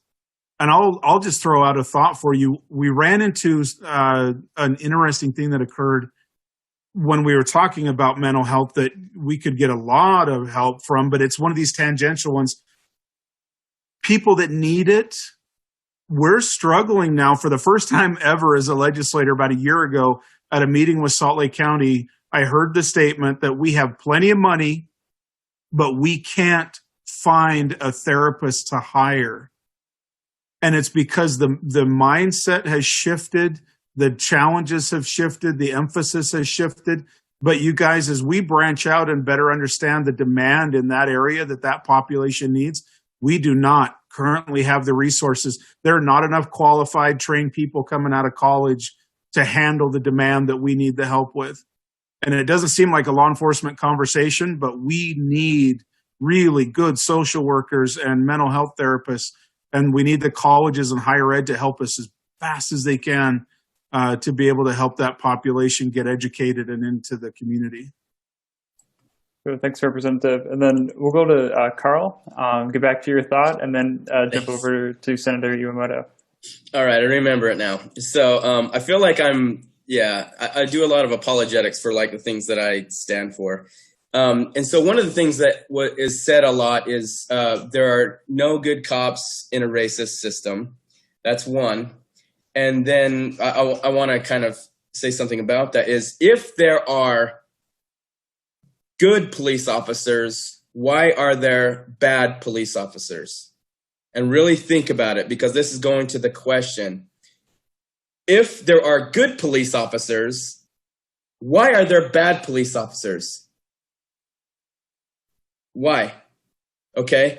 And because it goes down to, because the good police officers cannot out the bad police officers, or if they do, then they will have a target on their back, or that they won't be allowed in the club, or they won't have the certain whatever, it's I don't know if you know what I'm saying. It's like, really, we have got to let or provide immunity for whistleblowers, right? Like, we've got to make sure that people can, if you see bad police officers, which they know who they are, right? Like, they should know who they are, so they should be able to out them and get rid of them, which kind of goes to another thing is like, how can we have bad police officers who were fired from their job or have shot someone and move to another police department and do the same thing and then move to another police department? It's like they just keep jumping around from here to here to here to here, and they just keep perpetuating their arrogance, really. So just some thoughts, and when it comes to there's no good cops in a racist system, I would say that it is inherently racist. The whole government is inherently racist, and the police departments are inherently racist, because that's where culture is. It just is. So until we change our culture, it is always going to be a racist system that enforces racist policies and racist ideologies. And I could qualify that later. Thanks, Carl. And I think, that speaks to the idea of just white supremacy that is pervasive in our institutions. And that's something that is part of the conversation right now, especially in recent weeks. And Senator Iwamoto, if you can, I guess if you have anything to add to the question. I can get where you are, Carl, when you lose track of thought. You've done really good on that. And I liked you bringing up the changing the culture, because when I've been working on these campus safety bills, I'm looking at how the police, how sexual assault has been and some of the police officers or whatever. You have to change the culture and or there won't be change. And so that cultural change is really important. I think one thing that's really important that I've been working on, and I don't know if I'm going to have it ready for this session, but I've been working on that duty to intervene. And it's just when you see something going wrong that you intervene into it and stop what's going on. And it's that area, it seems pretty simple, but it's not. It impacts all kinds of different policy considerations. And that's why I've been struggling with getting something drafted that is good. But I just kind of go to just being, I don't know if I should say this publicly, but being on I've been on different boards and I've been an attorney. And when people step up, I've seen examples of this from police officers to hospitals to whatever, but they've stepped up when there's a wrong. And that is so impactful. It leads to maybe litigation not being pursued or just the right thing to do. And so when you've stepped up, it can help the victims so very much and have you have